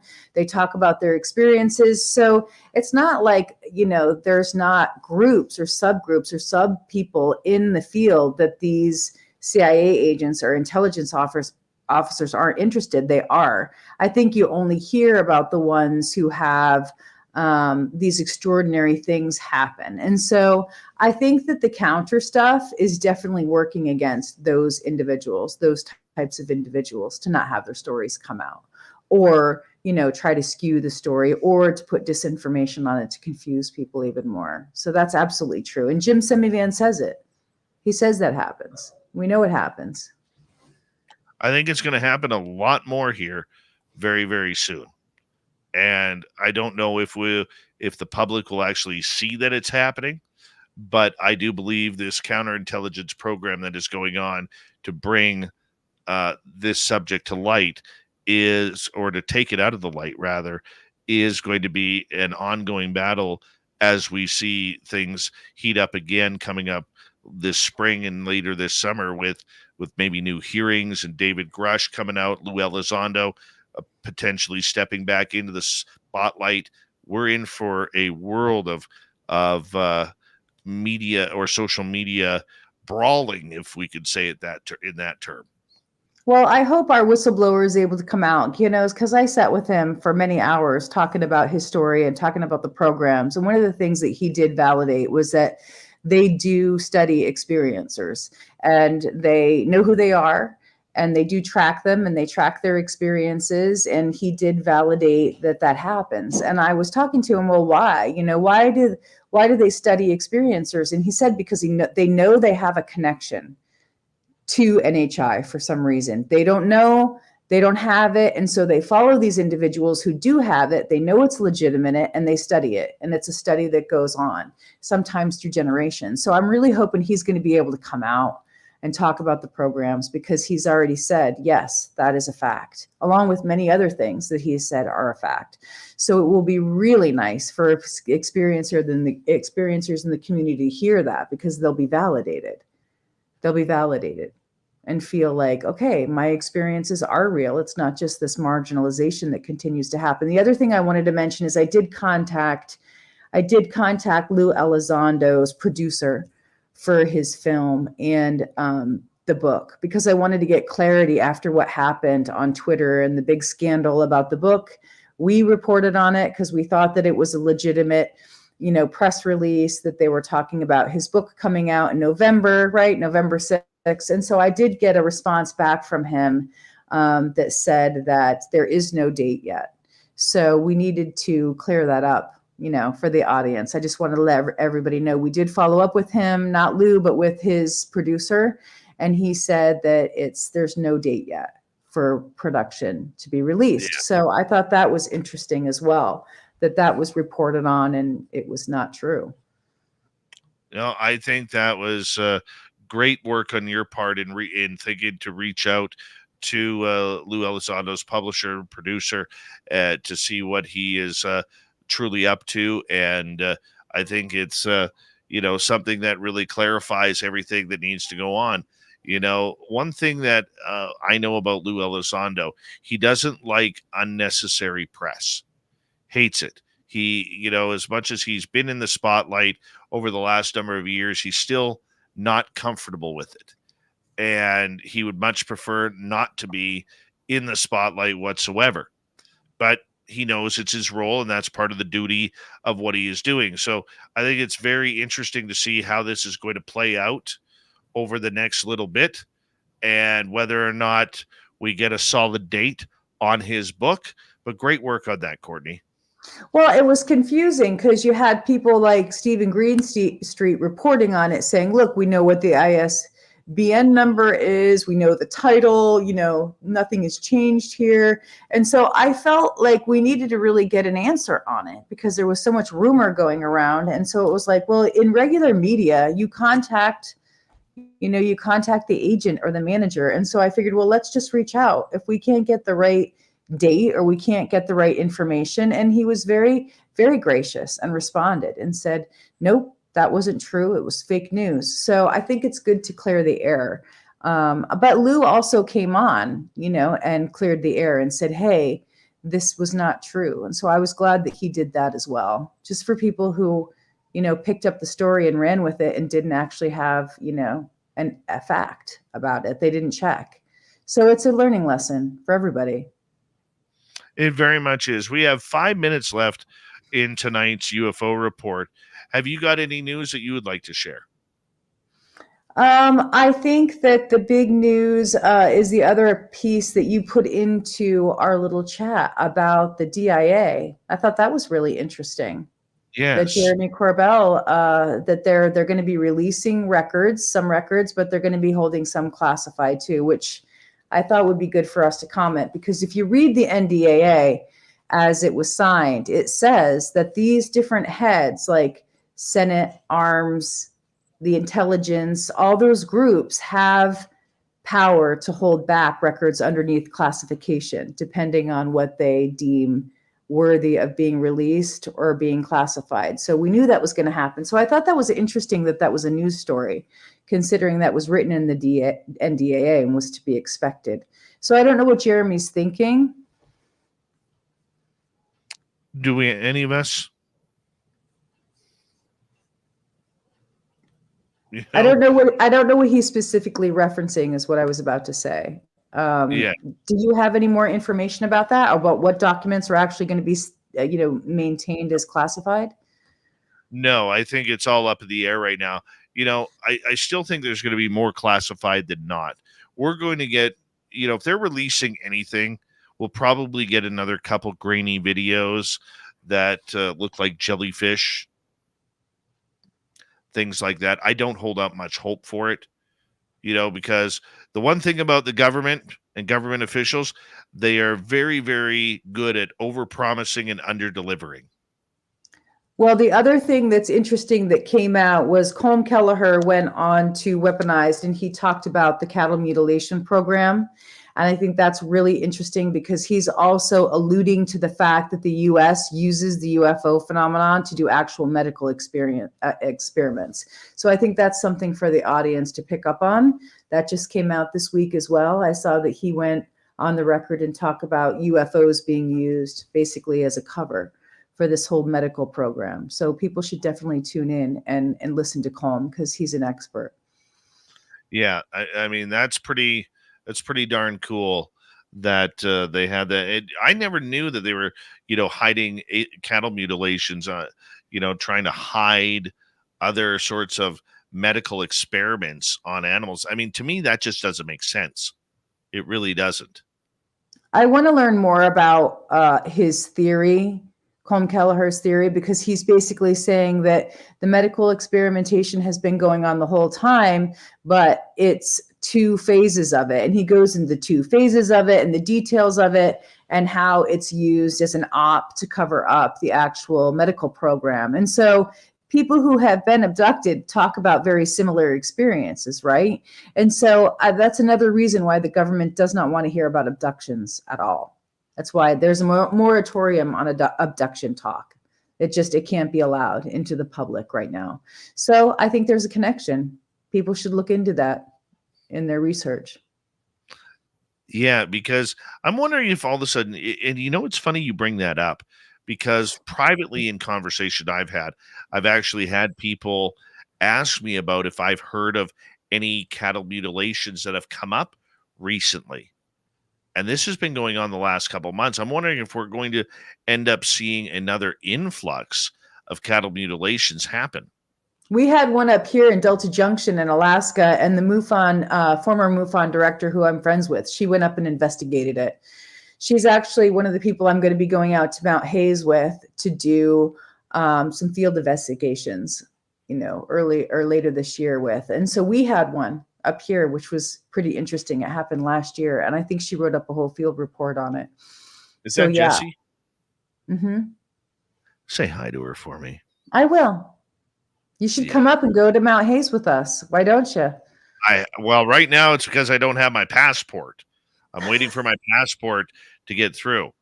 You and I will be meeting in Reno at the 3rd annual SOR fan party. Will there be music? Will there be music and dancing? There will be music and partying, yes. Okay. Yes. That's why we invite our fans to come join us. So that way you can watch Courtney cut a rug to Come On Eileen from Dexy's Midnight Runner. That's so old school.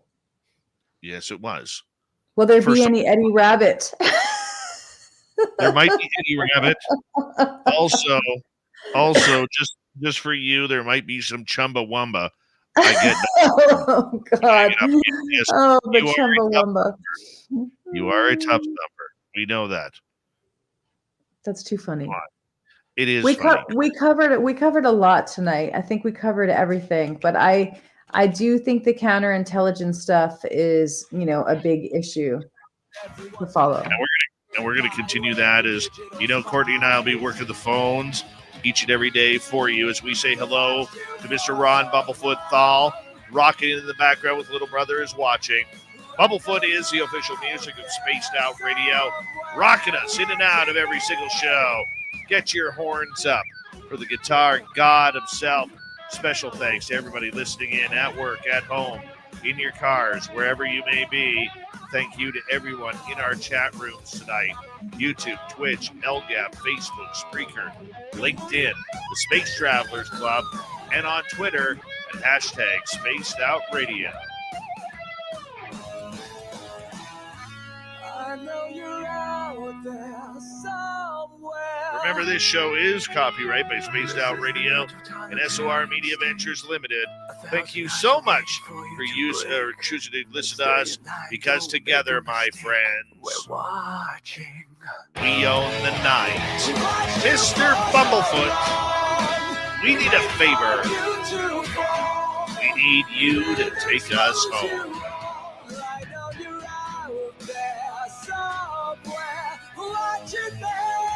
Yes, the Woo Train has docked for the night.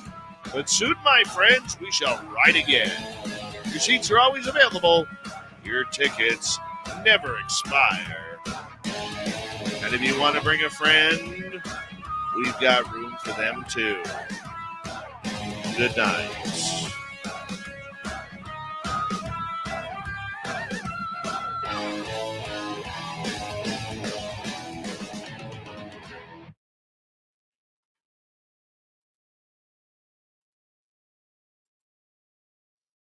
That's a solid show, people. Very solid show. Good job, everybody. You made another good one. Yeah, you did. Hi, Courtney. Hey, bud. If you would have seen the signal, I was trying to get you to say we own the night. Oh. I just don't do that for signal. I was giving you a link. I didn't see it. No, I'm teasing. Mm-hmm. Well, I do want you to know that I shouted out that you were on Crossfire so people could come on. And I know Kevin Day picked up the message and then he tried to get on. I actually did. Yeah. And that was wonderful. Thank you. Well, he couldn't find it, so I had to redirect him and tell him the name of the show, and then he got it, and then he went on. And then I saw him in the chat. So, and Linda was there for you. Linda I saw him. Thompson was there, Yeah. and then Yeah, Julie was there. Lots of our fans were there listening in. It's amazing. Yeah, so hopefully they take note of that your big part of your audience was there, so that would be helpful for their numbers. Yeah, that was fun. It was a fun show. Are you going to be doing any more? Don't know. If they want me, they can come on in and call me. Don't you want me, baby? Ugh. Don't you want me? Oh. I can't wait to see you dance, dude. Oh man. Oh. Oh. Hold on a second here. I was working as a waitress in a cocktail bar. That much is true. But even when I knew I'd find a much better place, either without you. Yeah, you know it. Yeah, go there.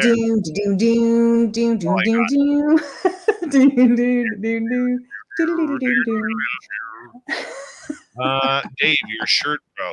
Yeah, it's one of my new shirts that I bought. Yes, I bought it. Sporting. I'm very proud right now, Courtney. I'm down 10 pounds. Good for you. I'm glad the program's working for you, but that's got to feel good, right? Do you feel lighter in your body? Feeling lighter? I have to wear a belt again. I haven't worn a belt forever. That must feel good, right? Yeah. I jumped on the scale this morning, and all of a sudden I look and I was like, holy shit. You know, that was kind of surprising. Good. Holy shit is a good thing. Yeah. Keep it going. Keep it going. No backsliding. No, can't. Back to the gym tomorrow.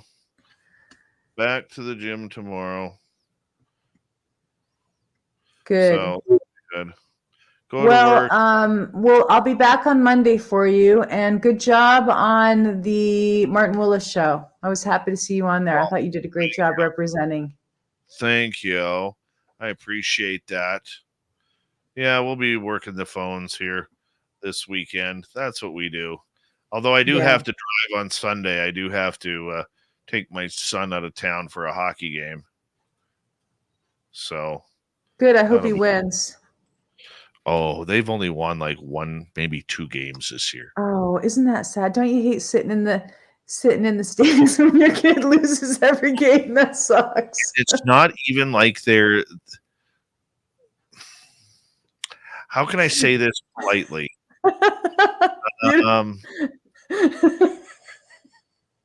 Yeah, laugh away. I feel your pain, man. I feel your pain. I've been in there where I'm just like, I will say oh my God, they suck so bad. I can't even watch. I will say this, okay? I will say this, that in the last 10 games, they have, in at least 9 of them, they have been outscored by more than a touchdown and a field goal. Oh, rough. That is so rough. I feel bad for you. I'm so sorry. Yeah. But just keep looking around to people and say, yeah, they're building. It's a building year. They're building. You know what? I'll be honest with you. I'm trying really, really hard not to coach minor hockey again. But my son, unfortunately, since he started hockey, has not had any good coaching since he started. Has he asked you to coach him yet? He's asked me a couple of times. Yeah, then you kind of have to. I did that to my mom too. She was a state champion coach, and I never wanted her to coach me. And then eventually, with all the terrible coaches, I finally said, I need you to coach. And she did. She came in and she coached. It was wonderful. So you kind of have to when they ask. I used to be a pretty good hockey coach. Oh, I'm sure. And I used to be a full-time hockey instructor for in the 3 years that I did that before I went to college. I ended up having 15 kids turn pro, which was really nice. And a couple of them had real long careers in the NHL too, which was nice. Load up young blood. And time to get back in. Or maybe you're in that one with Paul Newman when Paul Newman goes back in and gets the crap beat out of him, slap shot. I was watching an episode of there's a show called Shoresy. It's a real Canadian show, okay, about hockey and senior men's hockey and everything. And like the first episode that I saw, you see him, the puck drop and it pans to the ice, and in slow motion they have this line brawl going on, and seniors. And I'm just absolutely laughing because literally I played in this one league that of senior men's hockey that literally it was right out of Slapshot. It awesome was movie. It was right out of Slapshot, and you had to go. And I was a punk 20-year-old kid or 21-year-old kid when I started in that, and it was on, and you kind of got to do it. You kind of got to go back. Yeah. When you see that they're struggling. Oh yeah. Well, so much good luck fun with that. Yeah. So I'm probably going to end up having to coach next year. I have to get my coaching certificate. I ended up they've changed the courses in 20 years quite a bit since I last coached, or 25 years since I last coached. When I coached prior, they had 4 steps. They had beginner, intermediate 1, intermediate 2, and then they had hockey 1 and 2. Either way, there was like 4 or 5 steps, and I was on the 4th one. The next one to get into the 5th step was damn near impossible. Like you had to be chosen by Hockey Canada to work with the national team and the national women's team to get in there. And I just gave it all up. Wow, that's intense. I didn't realize there were such rigorous standards to get in to be a coach.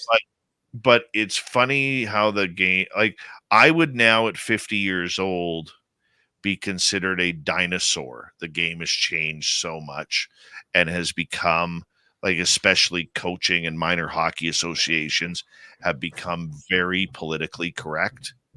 And that's from Hockey Canada on down.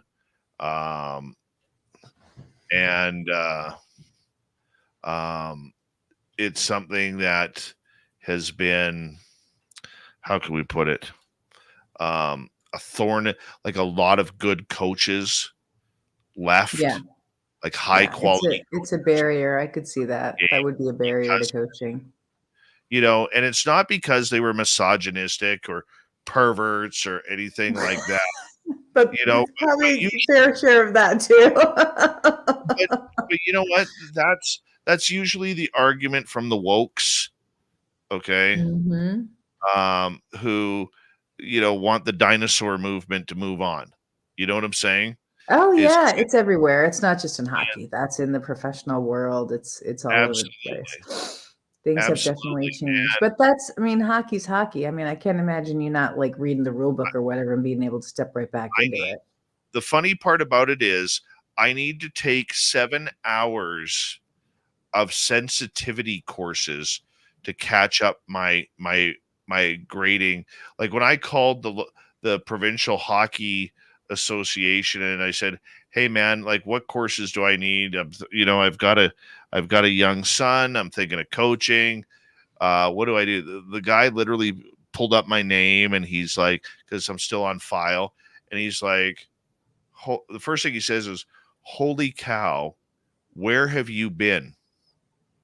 And I said on the phone, like, I didn't know the guy, but he pulled up like my coaching certification, everything, right? And he goes, "Where have you been?" And I said, "Parents." Yeah. Yeah. Parenting, raising a couple kids, I mean, it happens. Parents in hockey are horrible. They're horrible people. And he goes, "Yep." He goes, "Heard that one before." He goes, "Glad to hear you're thinking of coming back." And I said, "Well, I wouldn't be if it wasn't for my kid." I said, "I have no intention of actually wanting to come back." The hell just happened? We're glitching. It keeps glitching. Yeah, hold on a second here. Something just happened. Hold on. Let me reopen this. There we go. All right. So, sorry, I hit the wrong button. That's what I did. I'm trying to figure out why my editing program looks different. And then it's like, oh yeah, wrong editing program. There we go. Now we're looking normal. But yeah, I got to use Final Cut Pro. No, I use Wave Pro for audio, and then I have to have a converter file to switch it all from Wave to MP3. Mm-hmm. Nice. So, yeah, my hockey coaching, I have to get 7 hours of woke training in order to learn everything from not as a coach. I'm not allowed to go into a dressing room unless there's another coach and a parent present. Let's see here.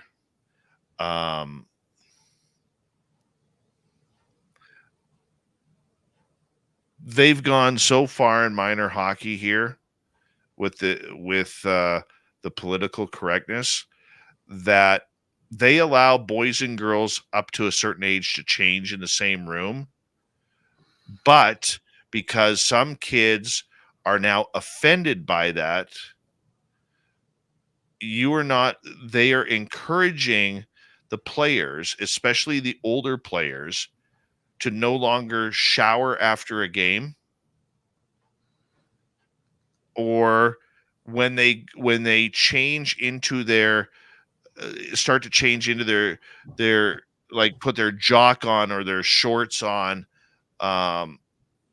underneath before they put the rest of their gear on.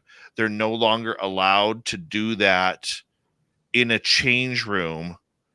They have to go to the bathroom into a stall to make that change happen, to walk back into the dressing room. So nobody's allowed to see like another person's underwear. Right. That's a big change. And the hockey associations are like, Hockey Canada, are you going effing mad? Right? But they have to follow the rules. Yeah. Right? Yep. Yeah. So, that's way different. Back in the day, we all used to just, change in the same locker room. But, there used to be all kinds of other things that went down too. We used to get in fights in the locker room with other teams and stuff. I mean, it was brutal. So I can see why they're putting some rules in, so it's not just a free for all. But we were pretty violent. Even our sports back in the day. Did you play? Hockey's always been pretty violent. So. Did you play hockey? No, I played all kinds of sports. We didn't have hockey. We had field hockey. We didn't have ice hockey. Right. But I did play field hockey. Right. No. So, yeah, there's just all these little changes. Like back in my day, kid did well in a practice drill. You'd, take the blade of your stick, and you'd kind of give him a little tap on the ass saying, "Hey, good job. Good job out there." Can't do that anymore. Oh, no. There's no ass tapping. No, none of that. Yeah.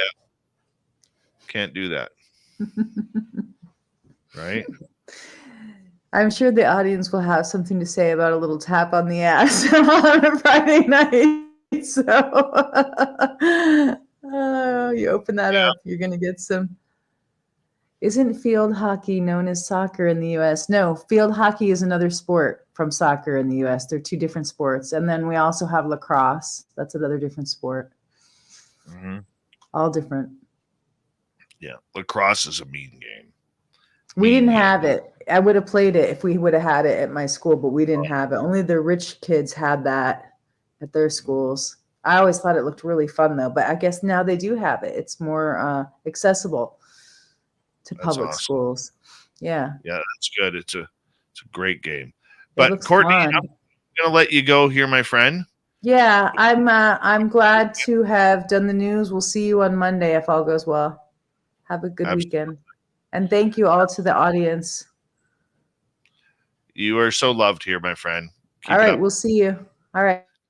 See you later. And thank you tonight to Dutch Hank, Thailand Greg, Jacqueline, Louie ×2, Kira, and Dave.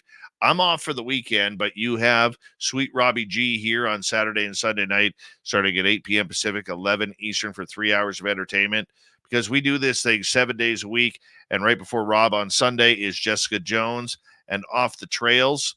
And I will talk to you guys on Monday, where my guest will be Lon Strickler and Strange Days. See you soon, everybody. Much love.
Stay healthy, my friend. You too. If you need bail money, give me a call. Always, Dad.